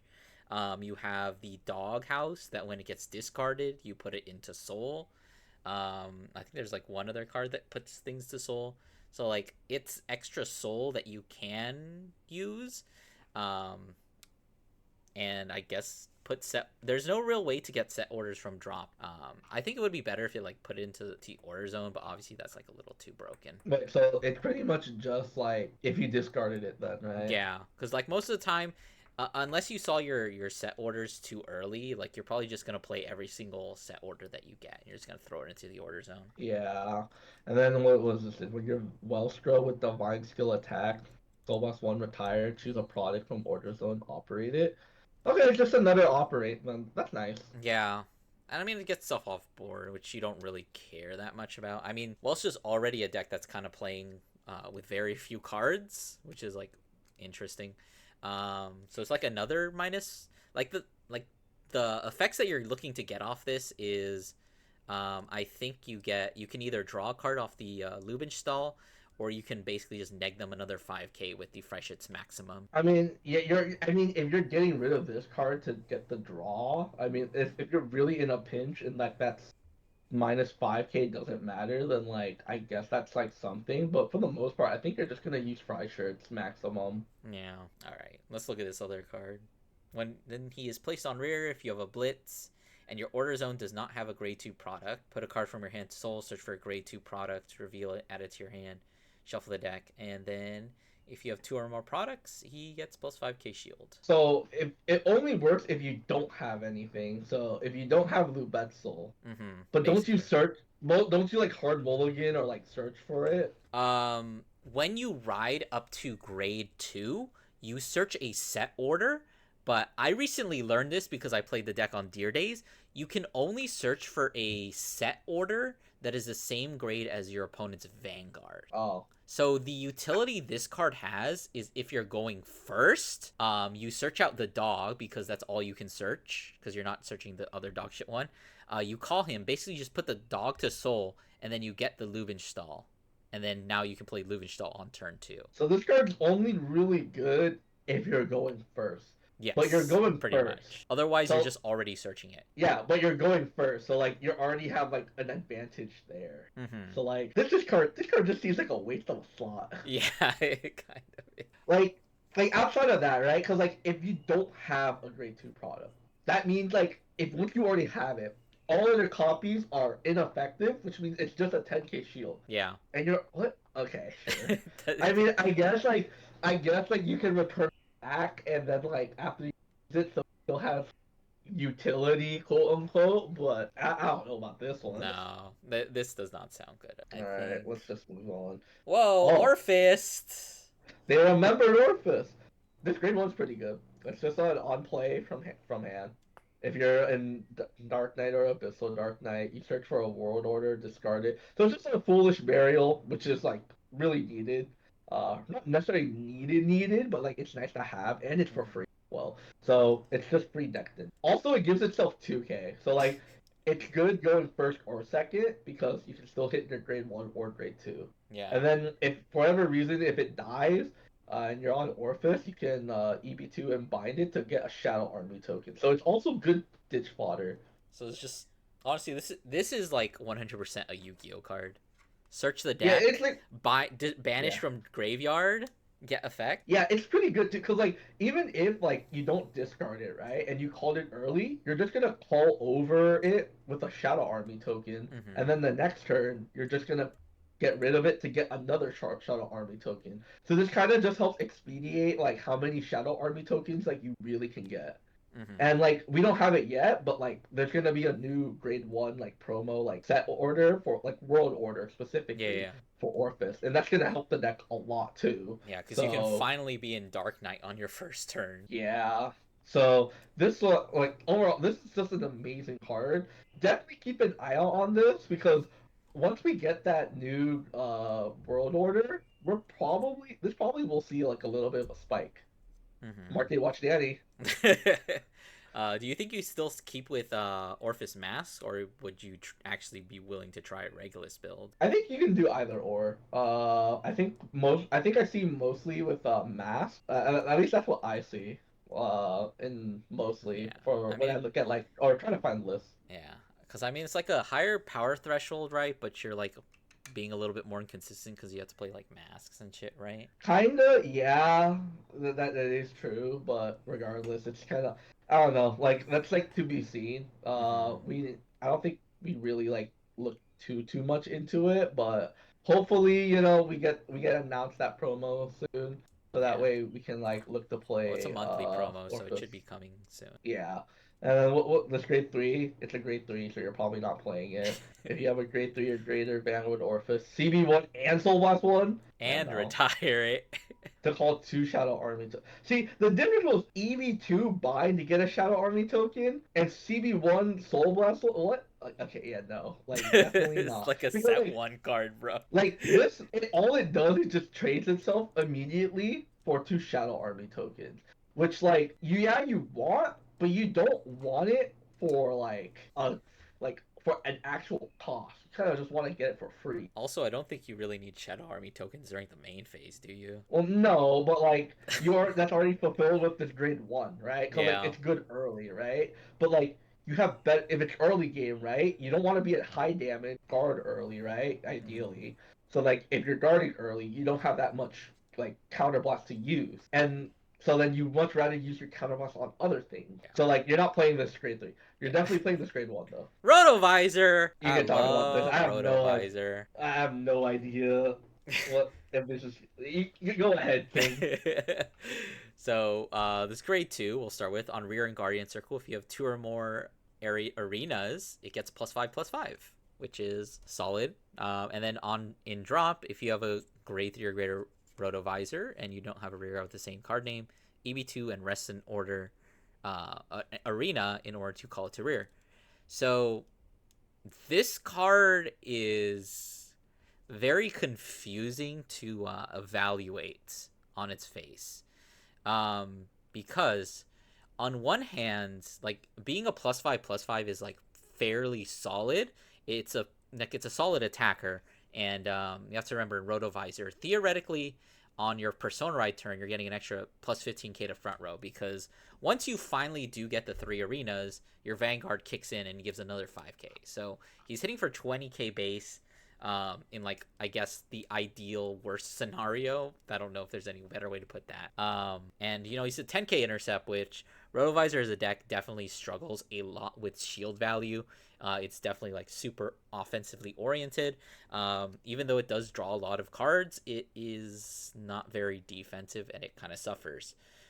Which is where the second skill is pretty decent, because if your board gets wiped, you can just like get a free body by resting one of your arenas, and like 9 times out of 10 your arenas don't do anything, because like you're usually swing with it and then you tap them, and then your opponent says, oh, there's an on hit, I'm gonna guard this. It is nice that they finally paid attention and started giving Rotovisor EB2 as opposed to EB3, since the arenas themselves like energy charge 2. So like if you get one hit off an arena in the last turn and you got energy charge 2 from that, that basically just pays for the cost. But the biggest issue I see with this is that Rotovisor is a deck where your front row is already compromised. Like, you're always putting Friendly Mechanic and whatever the other grade 3 Rotovisor is, because those are just your best 2 front row attackers, because one of them gives enough more power when you restand it, and the other one lets you draw a card. So like, yeah, I guess, but unfortunately he doesn't really have a place where he slots in. Oh, is it good? It's a good card, but it does not have a place in the deck right now. Like, if they gave Rotovisor the ability to attack from back row, I would say this card is good. But until then, it's just kind of mediocre. Like, you play as maybe a 1 of or 2 of in the case you go up against a removal option or removal deck. I guess. I mean, I'm probably still not gonna see Rotovisor out in the wild. Oh, I'll make sure you do. I'll make Ryan play it. Oh boy, I can't wait. And then this grade 1 is when it's placed on rear, if you have a grade 3 Rotovisor, so another turn 3 locked card. Give something 5k. Wow, this is basically turn 3 Adamantis. Do you remember Adamantis? Isn't that the Mantis guy from Yeah, set from one? set 1. Oh, I remember him back Do you in the day. Good remember? old Rush Wait, days. was it you, the 5 attack or the 5 card Roroa combo? Oh, your pop off turn on turn 2. Yeah, dude. It's like, Yeah, it was great. I mean, like, What you do after turn 2, we don't talk about that. But you don't need to see if they're just dead to the 5 card combo. yeah. But regardless, what else does this card do? Well, I guess. Oh, let me finish talking about that. Like, I guess it's okay because you're restanding, but 5k on place is kind of whatever. But when it's placed on Guardian Circle, if you have 2 or more arenas, EB2 and it gets plus 10k shield, which is the same thing applies where it's like if you hit with a single arena, you're gonna energy charge 2 anyway. So like the energy blast cost is like, I wish it weren't there, but it's also negligible. But the biggest issue I see with this is, how are you getting this to Guardian Circle? Like, are you going to guard with this from your hands? Like, I like that it's like double utility. Like, if you call it, you have like, you get more power, right? So that's pretty solid. But like after that, it's just sitting there, and you kind of just threw down a 15k shield and left it on board. Yeah, I mean, it's like dual utility, but it's like one or the other, which, it's kind of fitting for a rare. If it was like double, it probably got like intercept or something from back there. Yeah, I mean, theoretically, you could play the set order package because Brontgate is, for whatever reason, the 3rd deck that has hostage. But I just don't think that's worth it. The deck is already way too tight. You have to commit so much to engine. You have like 3 non-engine slots. Cool card, not what the deck needed. Another iffy robo support. Generics. Wow. So we've got the ups and downs in a close game. Play with CB1. Shuffle your deck. Choose a grade from 1 to 3. Declare it. Reveal the top 3 cards of your deck and put all the cards with the declared grade from among them into your hand and discard the rest. This feels like they wanted to add shout, but like not shout. They just wanted to give you a little mini game. Yeah. And I think they just put it Like, in the worst fucking nation too. Like orders in Brontgate are almost never going to work. yeah, normal order. And plus like random as well, especially because you shuffle, right? So Mhm. it's like well, I gotta hope like RNG. Like you already know if you try to play this and you win, it's either your opponent or your friend are just like just shuffle better, bro. Yeah, if you literally whiff on the like, it's just theoretically a +2, but that's in best case scenario. Yeah. Like worst case Yeah. scenario, You you're have to going be very -1. oversensitive. You have to My, be very over centralized on like a specific grade. Or like, I don't know, maybe you could be like, oh man, I gotta hope to like hit this like grade 2. I gotta call grade 2 on the option and top check 3, like add 1, I guess. Hopefully, but I mean it's interesting, but I'll give it yeah, that. it is definitely interesting design. Oh, and then what was this? A grade 3? So probably unplayable. When this unit stands, EV3, or by card's ability, EV3, all your rearguards in the same column as this get 5k. So it essentially make at least 18 plus booster. So plus like so 26. Let's just go 31, next. right? Because they both get it. All right, yeah. 21, yeah, 31. Let's just go next. I was gonna say something, but like, no, I don't think Let's it's just worth go next. It's not worth it. it. More generic. What does this do? Place on rear from hand if order zone has 2 or more different set orders, soul charge 1 or energy charge 1. I guess. Like, this has a niche, but Yeah, like, but there is nothing that realistically needs soul in Broncade or energy for that matter, other than I guess like Messiah. But how are you getting it's 2 set weird. orders in Messiah? Like this is kind of like our, like our brainwash swirler, like Gungaram, like, it's like on soul charge essentially. Or in this case, also energy charge, but like, we never really had a need for that. At least you're not desperate enough to like use it. But like, I guess if you are desperate enough and you Hmm. have multiple set orders, I guess you could consider it. Yeah, It's weird that it's not a monster, but they've I learned guess their so. lesson. When your set, what's this other? When your set or is put into order zone, into soul or drop, retire the card. This is just like avant-garde support. See, I remember the name. But what else? There are other decks that put drop. Whoa, you could use this in Orphist.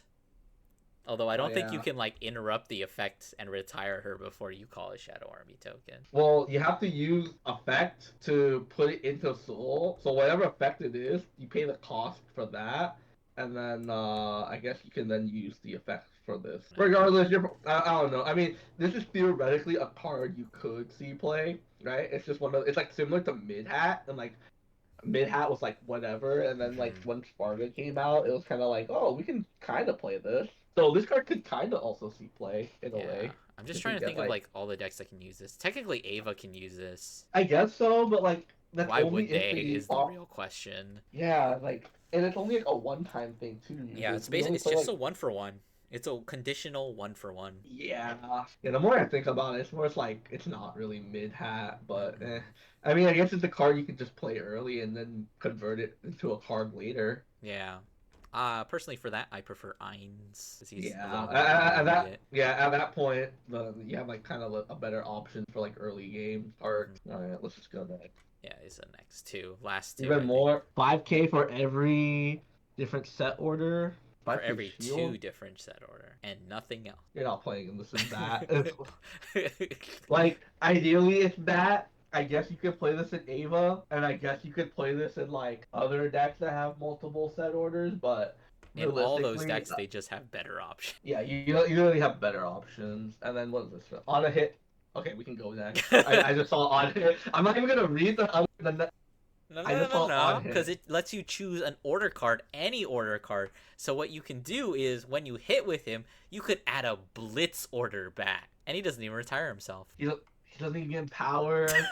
Like, what? Just go next. Oh boy, it's my turn. Go off, King.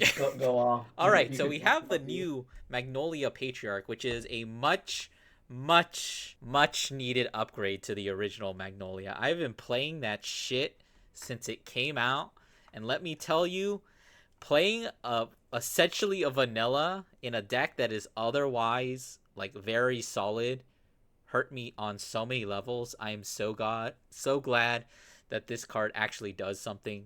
This card could have had just like one effect and it would have been an improvement over the other one. But anyways, so I guess we can go through the effects and say why they are so much more utility. So on place, you get a Call to Horn Beast. 9 times out of 10, this is going to be a Goldo, which you can already proc during the main phase, might I add, which I'll talk about later, and just let it attack. And then basically, it becomes Elder, gives everything intercept and 5k, which is interesting enough. Something I always forget about is that is a continuous, meaning that all of your rear guards are now 15ks, like base most of the time. And then if you actually did Persona Ride, it gets Drive +1, which is solid, especially since you have Sayroll, who gives the back row an extra 10k. And then the last skill, which I am so glad they made this fucking skill in Act, which is just CB1, choose the same number of rear guards as your opponent's grade, and they can attack for back row. I cannot tell you how many times I have been on 1 damage, and I've attacked with Magnolia, and I've hit a fucking heal trigger, and now I have a Goildote sitting in the back row that isn't going to do anything. It hurts so bad. This card fixes like all of the old Magnolia's problems, and it is so good. Okay, but like, do you still play like this as like its own dedicated deck, or like do you play Elder still, or do you play Mask with That this? is the other beauty of this card. Basically, with this card being out, we have 3 different Magnolia decks that are all operating on like different I don't know what's the word. Axes? Yes, they're all operate that. Thank you. They're all operating on different axes. So, starting with base Patriarch, it is a so mid-range deck in my opinion. It does definitely have the ability to like burst, because like you can basically give there's so much you can do in just Patriarch. But unfortunately, I think the problem with pure Patriarch is that it requires so many cards to be engine, that you don't really have enough space for non-engine. And I feel like Magnolia's strength is the ability to play a lot of non-engine, which is where Elder shines. Elder is a very solid toolbox deck. Like, my current build is playing 8 1-ofs, and it feels fine because you can literally tutor anything out of your drop as long as it's grade 2 or greater. It's a very tanky deck because you have access to 15k shields in the form of Largov. You can play the set order package. You can revive 2 things as opposed to just basically 1 thing per turn on Patriarch. And it definitely benefits from having Patriarch. Like, having an actual turn 3 makes the deck infinitely better. And then on the other hand, you have Masks, which is my build currently is, I've just been calling it combo soup, because for whatever reason, Masks has a lot of really good combos. Like, I'll talk about a little more once we go over Sinseret. But there are just like so many funny little combos you can do in Masks, that I think it is slightly better than Patriarch. If I were to rank them, I would definitely say Elder is the best. Just from preliminary testing. Obviously, I haven't like fully tested this, but I would say it goes Elder, Masks, and then Patriarch. I think they're solid enough decks, and they're all doing their individual thing, so you can kind of justify like going for each playstyle. But it's just really exciting that one single card has like unlocked so much potential for like 3 different decks. Okay. So, I mean, that's better than like what other grade 3s that we've gotten out recently. I will say that. But Isn't this that card also like a Magnolia support? yeah, it is crazy, right? And also Uh, Leonor for it some is also reason? Leonor for some reason. Um, the going theory is that because the Leonorn and Draguled deck sets came out, and they're like, whoa, they're gonna get support in this new set. They said, oh fuck, we forgot the Leonorn support, and they threw her name in on this card. But I can believe it. basically, this card is an improved version of the Cyclers, like both of them. Um, basically, if you're playing Leonorn or Magnolia, and you discard it during the ride phase, you can either Soul Blast 1 or Energy Blast 3 in order to draw a card. So if you draw if you have this going first, you can still use its effect because you can Soul Blast. If you're going second, you can use the energy. Um, the one issue I have with this card is that it is during ride phase only, meaning that it's not as good as like a Sea Rumble. Like you can't guard with it and use that skill. And as soon as you ride up, it is a completely dead card. You just have it in your hand and you want to get into the drop zone to use its second skill, which is you can actually put it on the bottom of the deck if you're on Leonor or Mag, of course. And then you choose one of your rearguards and it just becomes a 15k. I've been calling this effect Kusification because what this effect does is it turns any of your rearguards into a Kusi. But if you Persona Ride, it becomes 20k instead of the 15. That's, I mean, it seems pushed. And then, there's also, the ongoing meme of Leonord players' greed. But Yeah. I think that's like a topic for something a different time. Like, Yeah. these two cards feel absolutely, like, not insane as, like, I don't think insane is, like, the right word for it. I think it's, like, it's Just also good not on like needed. very good on their own. Like if you were to read these Yeah. cards knowing nothing about their respective decks, you could like see them and be like, "Oh yeah, that's just a good card." Yeah, yeah. These are just solid cards. But I guess I'll talk. I haven't played Leonore in forever. Leonore really doesn't benefit that much from this, in my opinion. Like the 15k is like whatever kind of. I guess it's like an extra 10k on your plant token if you got like the double Rosarium. So it basically just gives, I guess, another 15k like your front row. But obviously Leonore is never going to get the 20k unless you're playing Masks, because Avache does not Persona Ride until turn 5.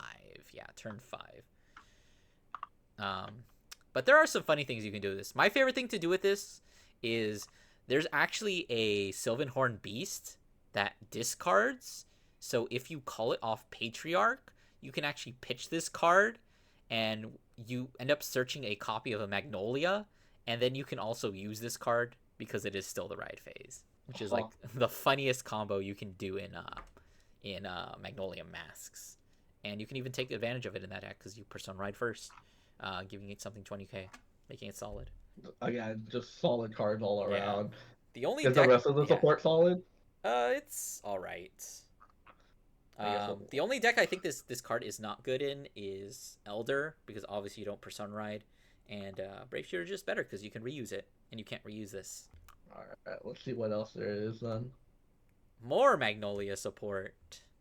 My two new homeboys. We've got Voyard, who is a 15k attacker and prevents intercept as long as you're on Magnolia, and then he puts himself to Soul to draw a card if you attack from the back row. Who does that sound like? Whoa. Whoa. To Soul to draw a card? Oh man. Gets my pulses tingling. And let me just say, I'm not going to say his name because I don't want to acknowledge his existence anymore. But the best part about this is that you do not have to attack 4 times. So as long as you can you can literally attack with him from the back row, and you still get that draw. If you want to damage deny, you can do it without having to attack 4 times. Okay. What about this other grade too? Kama Dread. Kama Dread is like another like seriously pushed card, but in my opinion, he doesn't do that much. But he is a skill from drop. Whenever your grade 3 or greater Magnolia is placed, which is obviously something you want to happen a lot because you want to be Persona Riding, or you want to be going into Masks, or you want to be going into Elder, you perform one of the following. If you don't have a copy of him, you can call him to rearguard, and then if your opponent's on grade 3, he gets 5k. So basically, he is a Maple. And then his other effect is you can choose to put him into Soul, and you can reduce one of your Vanguard's act abilities by CB1. So basically, you can use Patriarch for free as long as you just keep running it, and this guy is in your drop. As wow, that's pretty good utility. Either a maybe and like I guess like a soul as well. It's like Hmm. damn.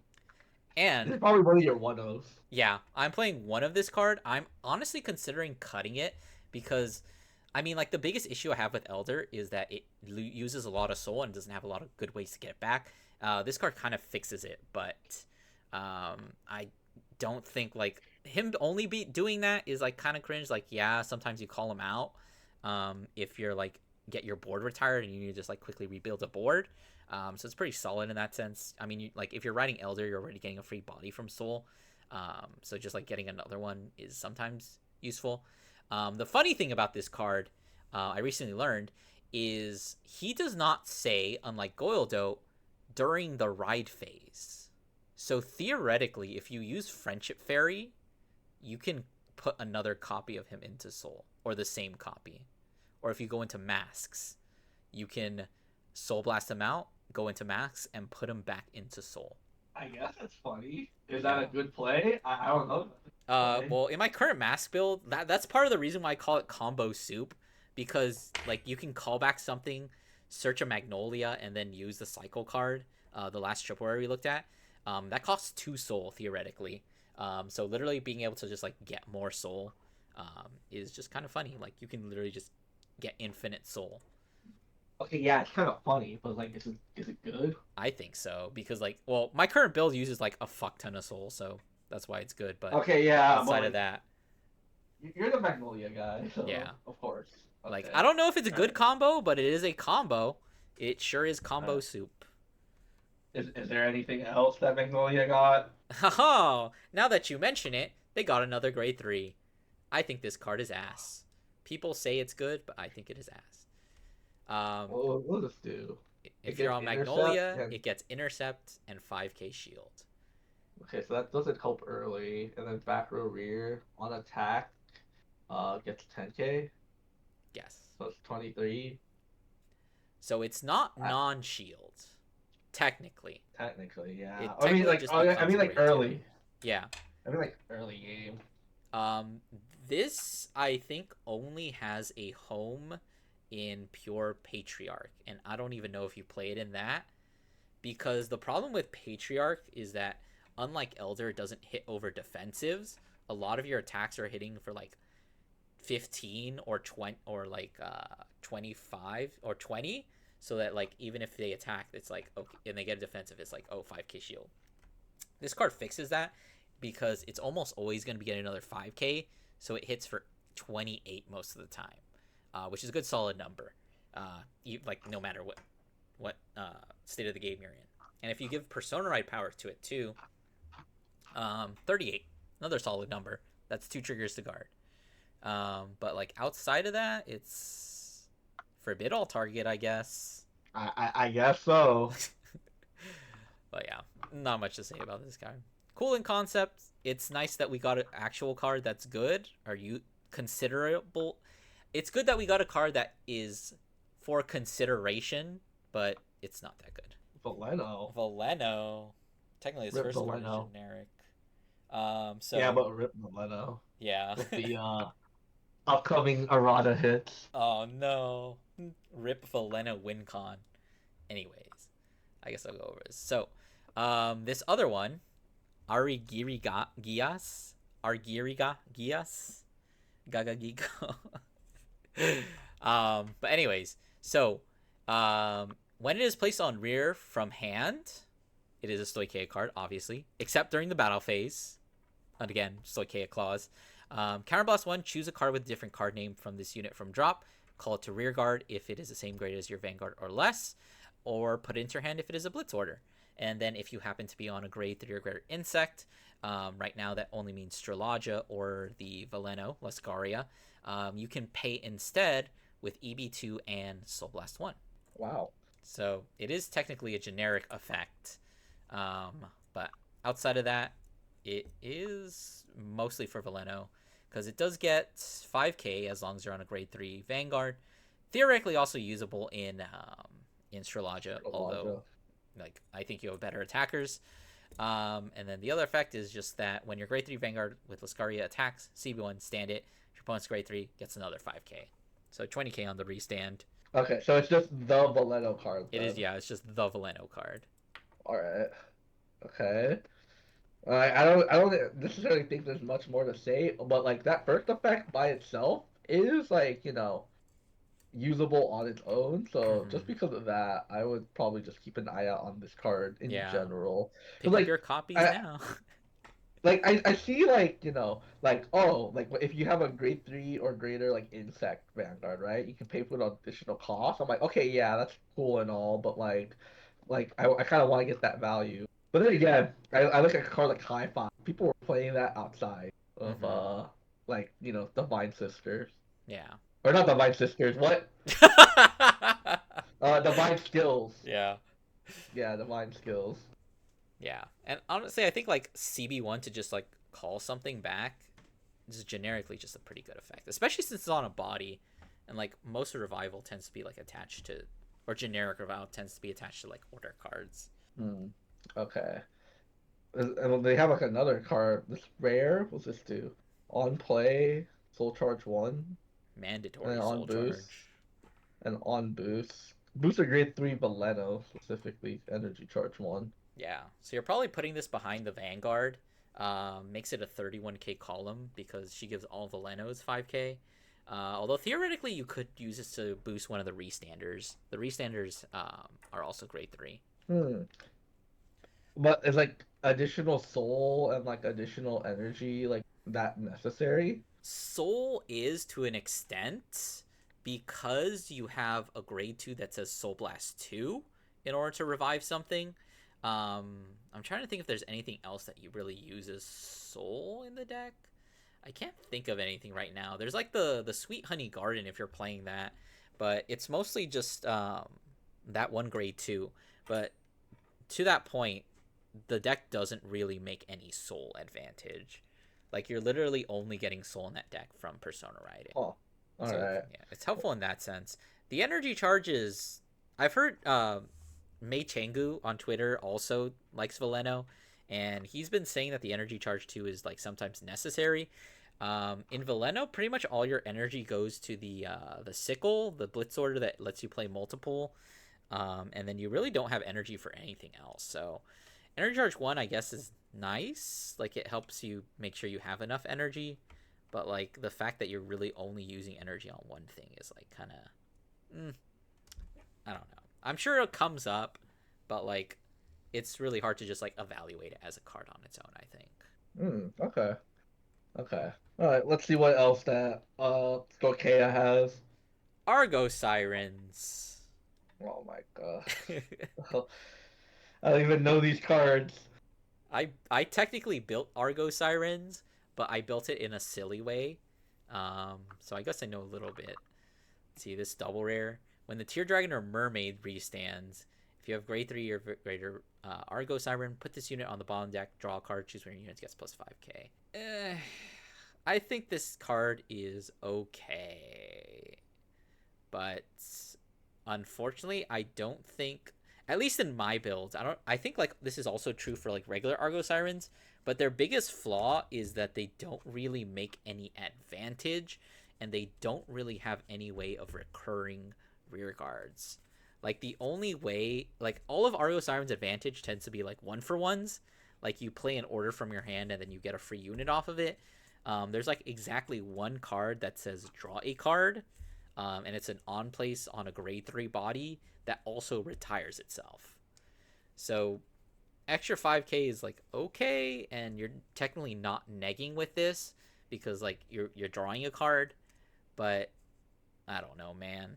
It's also very specific, so I mean, like most of the time your Tear Dragons and your Mermaid, which is probably your Vanguard, those are the only things that are attacking from the front row.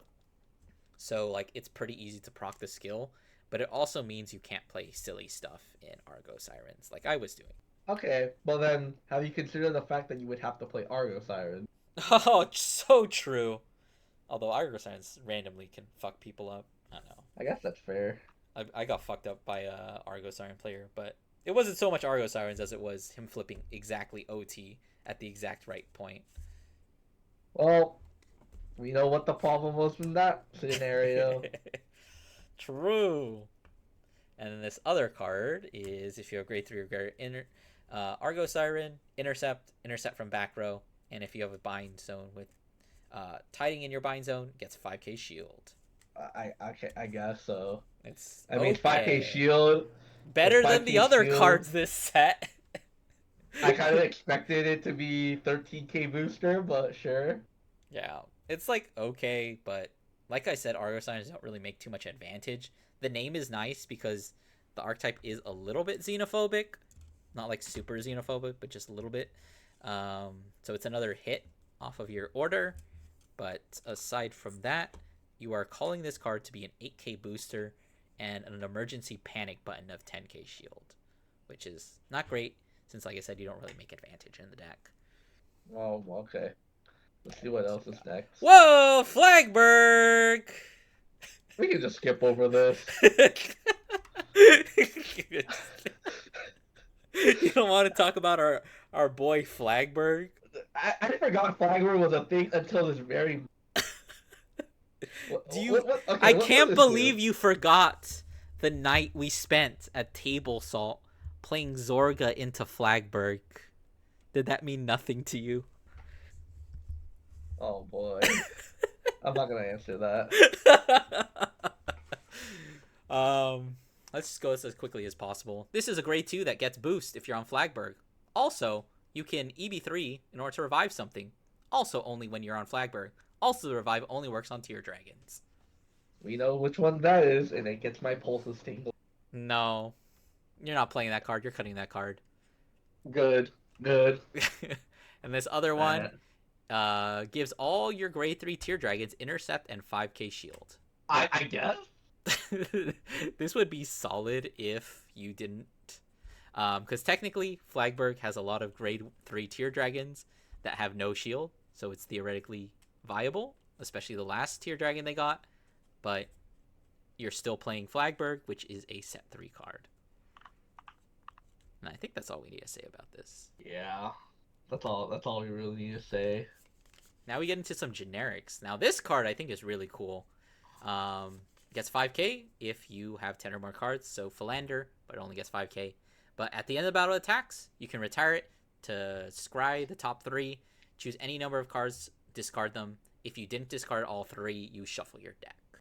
Cute, I guess, but like I think we have better ways to mill. I mostly like that this is a selective mill. I guess so, but again, we have like Philander for that, and for the most part, if you're playing choosing one, most of the time I think you're just gonna be playing Philander. So, yeah, I'm considering playing this card in Magnolia just because the deck has so much tutor ability. So like literally everything that you're discarding is your deck thinning, and you are putting those cards into circulation, meaning that you just grab them whenever. I guess so. I mean, we'll see if this ever picks up traction. I think What's it's this a order solid. do? I think it's a solid card. Something you should definitely pick up or just have if you ever want to play Stoicheia. Yeah, what's this order do? Either call a plant or retire a plant. Top check 3, choose a card with grade less than or equal to your Vanguard, reveal it, put it to hand, and shuffle. It's cute, I guess. Yeah. Um, it's cute. I mean, if you're like a plant deck, I guess you could like convert one of your other plants into like an actual card. Mm-hmm. Hopefully, I mean, top check 3 is kind of iffy, but eh, The fact that I guess. you can basically add anything, like there's no restrictions on that. Yeah, but it's only a top check 3, and it's also like it is an order, so like it contends with like all the other orders that you Mm-hmm. want, like the what was it, the blessings or Yeah, like the the silver bloom. white one. Mm-hmm. Like those like are what you would ideally want to play. This is only really good like early, but like even then, that's like early game is when you want to be playing with other orders anyway. So Yeah, it's okay. yeah. I think I'll find it home eventually. Assuming we keep getting plant token stuff, I think this card is only just gonna We're get probably better. Yeah, are.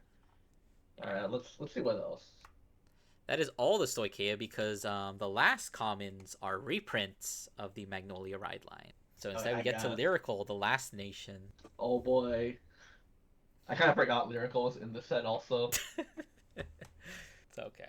Oh, what the heck? Do Kyrie. Yeah. Oh, hi, Kyrie. Alright, let's see what.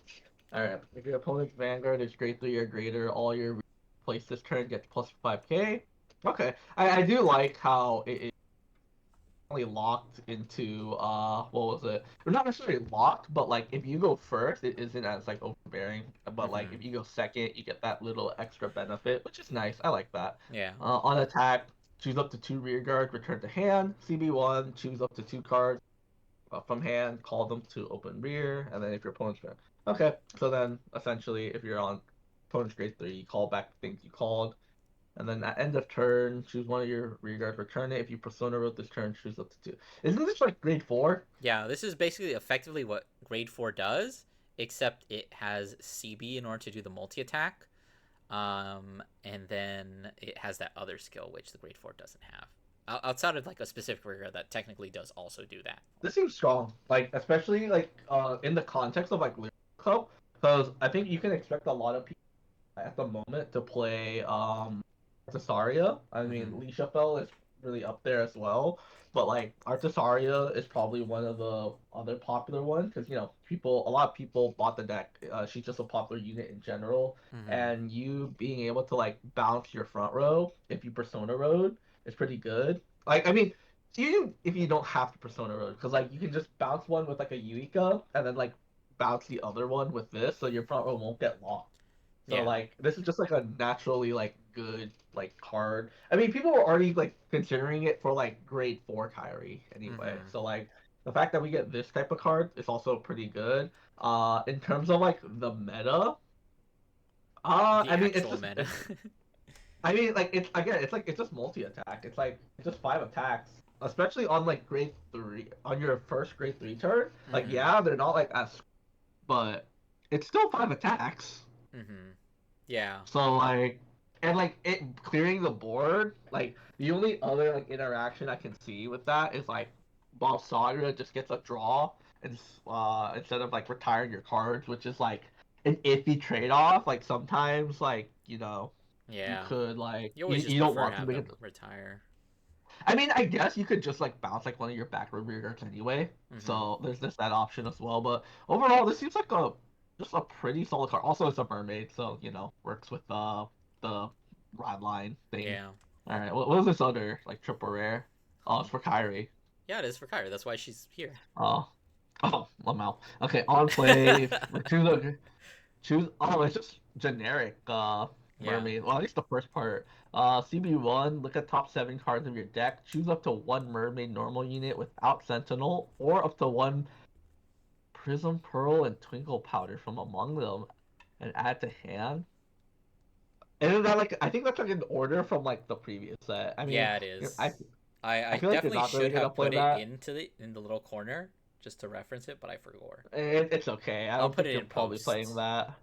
But like this card, I mean, on play CB1 top check 7 for a mermaid normal unit is Burning Horn I for think like a lot of things. yeah, like I think this card will it's gonna be like a friend chat card. I can already see it. Like it's Yeah. just a CB1. Like this card can easily just be like $30 plus just Yeah. because It's I think of it's already like pretty expensive. I think it's like around 10. I yeah, don't I know. mean Market the Watch fact that Danny can like verify that later. regardless, once we keep going, like getting more lyrical cards, we're gonna bound to get more mermaid cards, and then like they're all just gonna compound on each other. So like let's see what is and what's this other check? When your other front row rear guard is returned to the hand, uh, by the ability of your great rear guard Kyrie, energy plus 4. And stand all your rear guards in the same column as this unit. Okay, so then I guess like the plan would be just to restand like a column. So Hmm. like this is like an option to make it so that way you kind of have like bigger numbers. Yeah. Well, I Um. guess you have like bigger numbers in like one column, and like this one would be just like if you played it this turn, that's 15. Same thing with the other one. So Hmm. that's like what, like 15 plus 8, so 18. Oh, 15 plus 13, so 28. So, and on Persona, right, 38. That's Yeah. like not bad. Yeah. But regardless, like the utility this card gets to just being like a free tutor, it's definitely a card that like I don't think people like should sleep on. Like we learned time and time again. It's like, all right, here's a new lyrical card. It's like gonna go up. Here's another like semi-generic lyrical card. It's gonna go up. Like something about this nation, man. Like this card right here.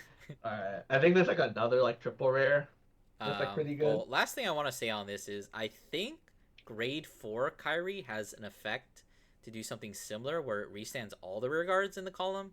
So this, I guess, is supposed to like replace that. But the EB4, you kind of scoffed at that.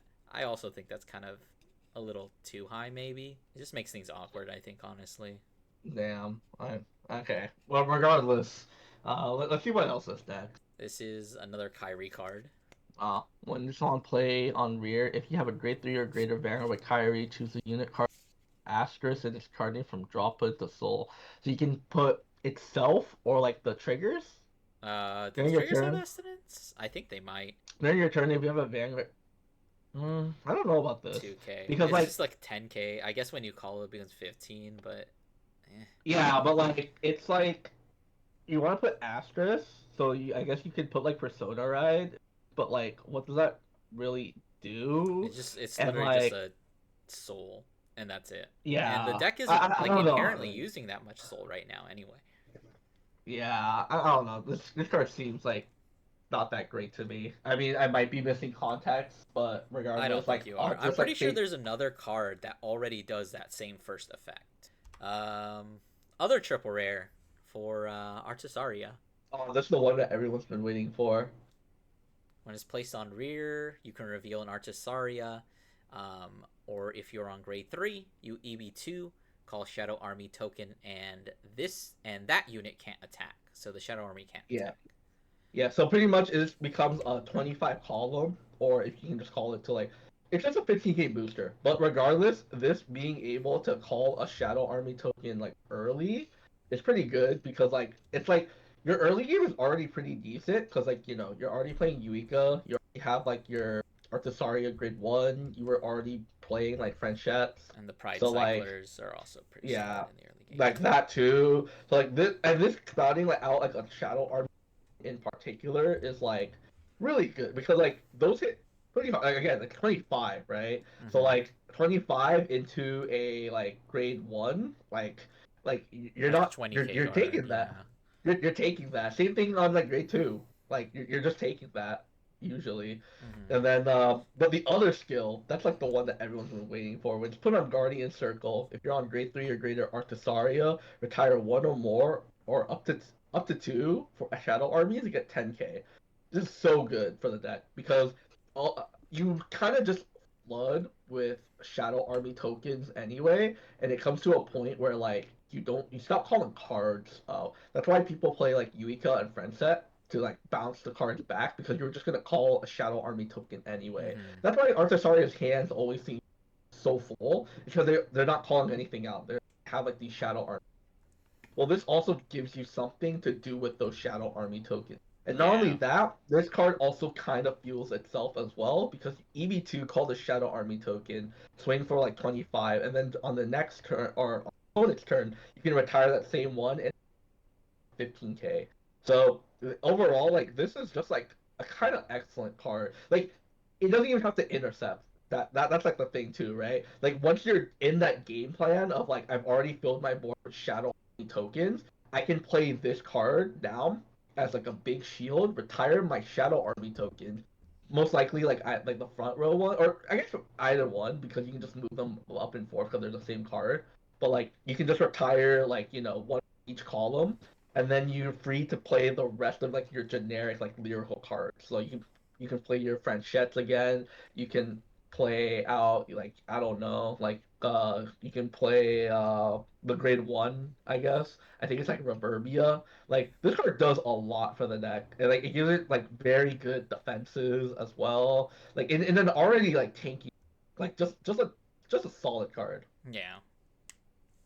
All right. I don't know what else to say about it, but yeah. Good card. Good. Who would have thought? Who would have thought? All right. Let's go ahead and move on. Ooh, we've got some Flomglom support, which is pretty. I will say, this is one of those like supports where like I'm like keeping my eye on because Flamglam, like those cards, a little Mark and Watch Danny, some of their like cards have been like up in price because like I think this is a solid rogue contender for Lyrical Cup. Miracle Cup because it's a very aggressive deck. Yeah. Because Like and honestly, like one of the reasons I think I was talking to Nathan about this, but Flom in specifically just lyrical Flomglom is, I think like one of the biggest strengths is that it is a lyrical deck that actually has access to retire, which in a format where most decks can't do anything to your board is unironically kind of big. Like it's literally just this deck and Michu, and nothing else in lyrical retires. yeah, but like again, like this card in particular, let's see, back row center on boost. If you're on grade 3 Flam Glam, it gets 5k. So wow, 13k booster. Here we go again. And if Put your a opponent's note in Vanguard, that. Put a asterisk on that. yeah, and then on if your opponent's Vanguard's grade 3 or greater, end the battle, discard a card from hand, retire this card, choose one of your Vanguards, and increase its drive to 2. Pretty amazing there. Like, would you like to explain your asterisk?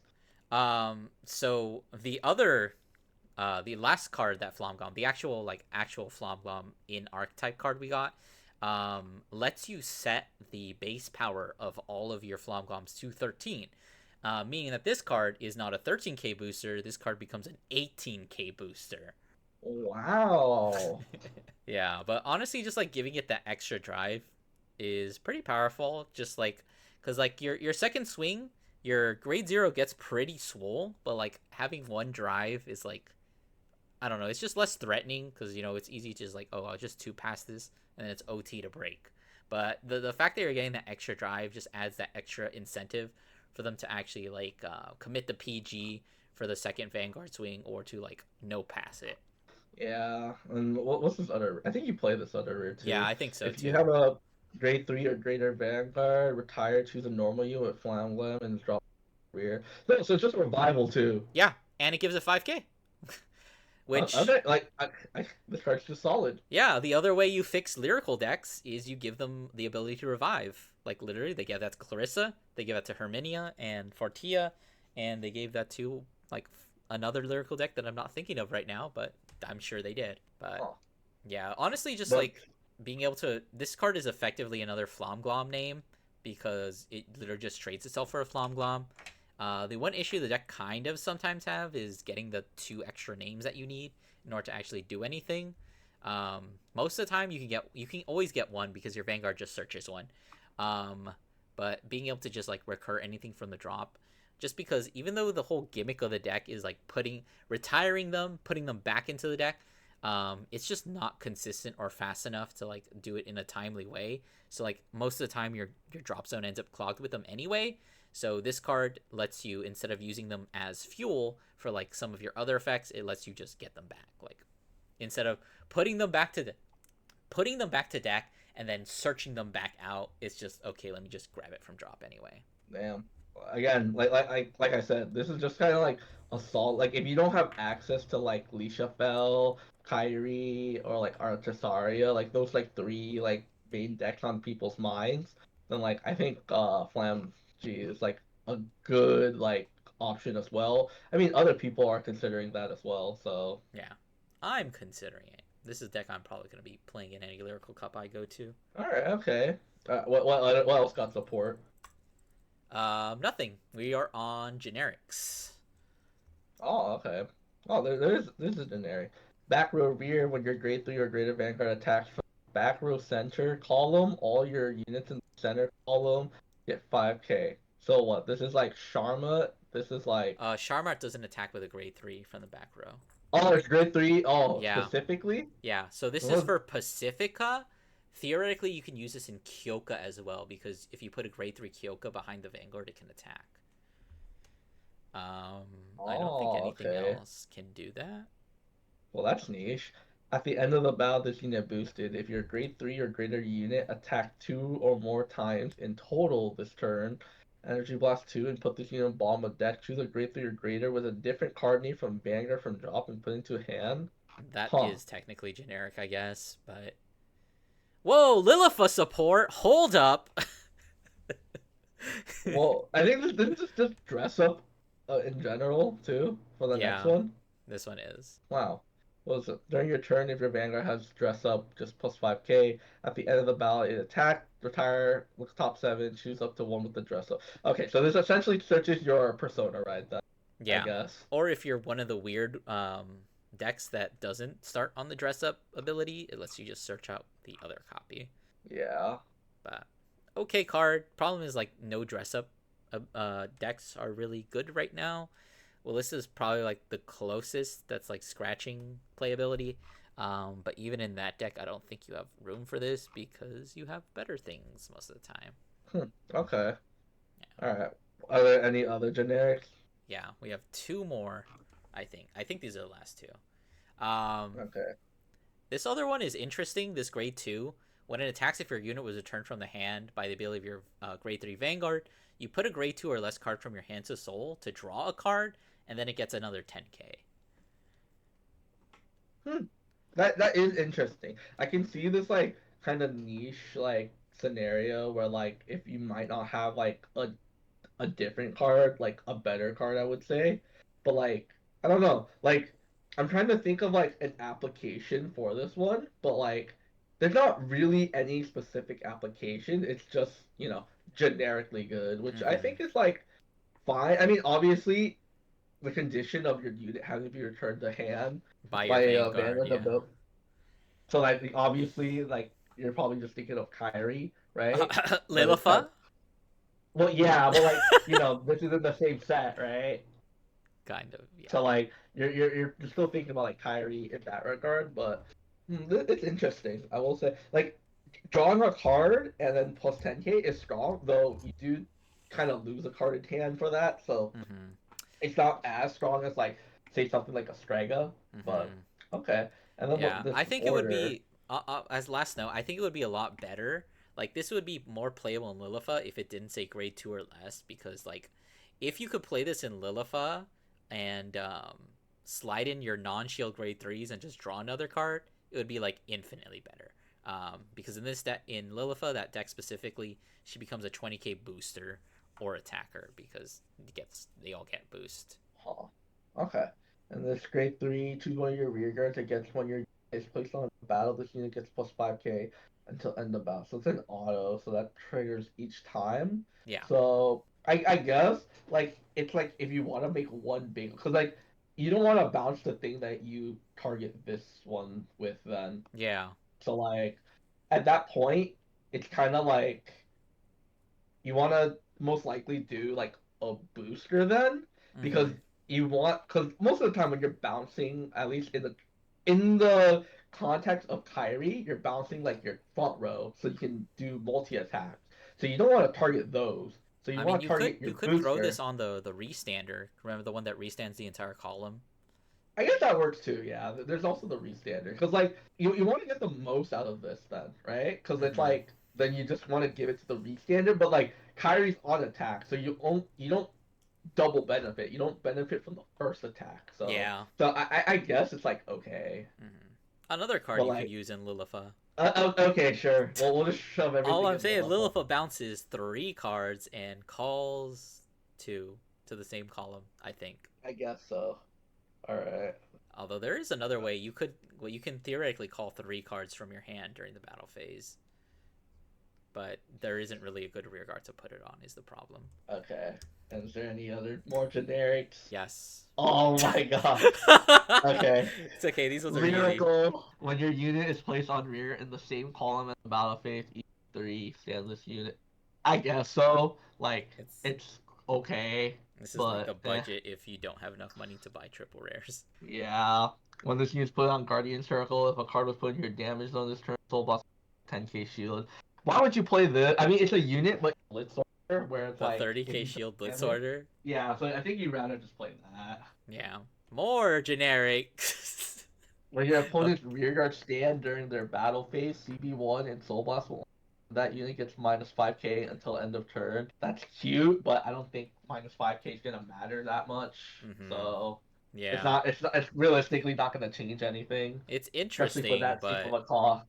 like not really playable, especially since it doesn't do anything else. Yeah. When this unit attacks a Vanguard, CB1, choose one of your opponent's front row or rear guards and move it to Guardian Circle. Force Whoa, Intercept. removal.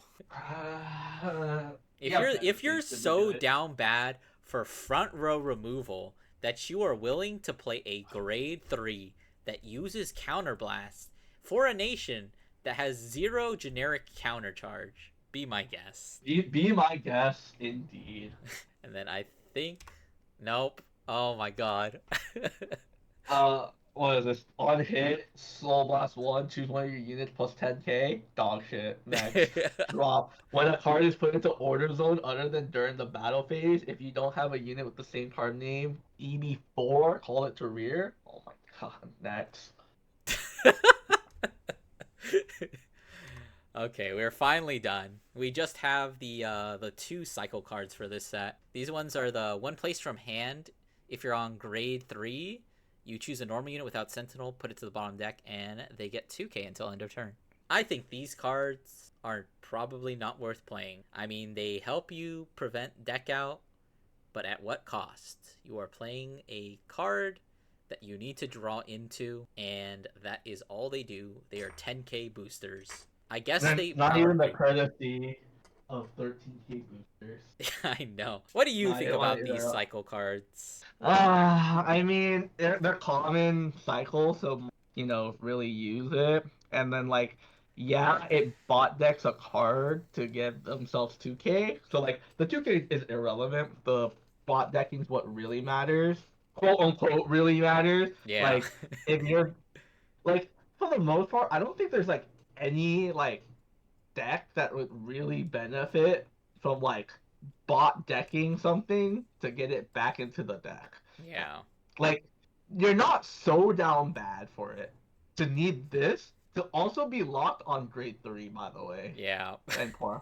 But obviously you probably only want to use it since then, but regardless, dog shit. You have better things to be using. I would rather call a Valtrosa. I'd rather have a 13 booster. And then our last card of the set, the other cycle Another card. cycle cards. When placed on Guardian from hand, CB1 choose a trigger unit other than over, call it to Guardian Circle. Just give us back the fencing roar. What?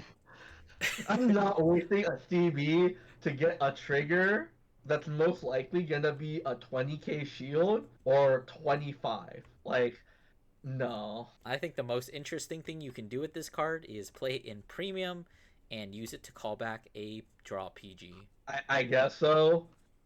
All right, and that is it for the set. We went through every single fucking card. I think it took us a little over 2 hours. We'll see how long it takes me to edit this.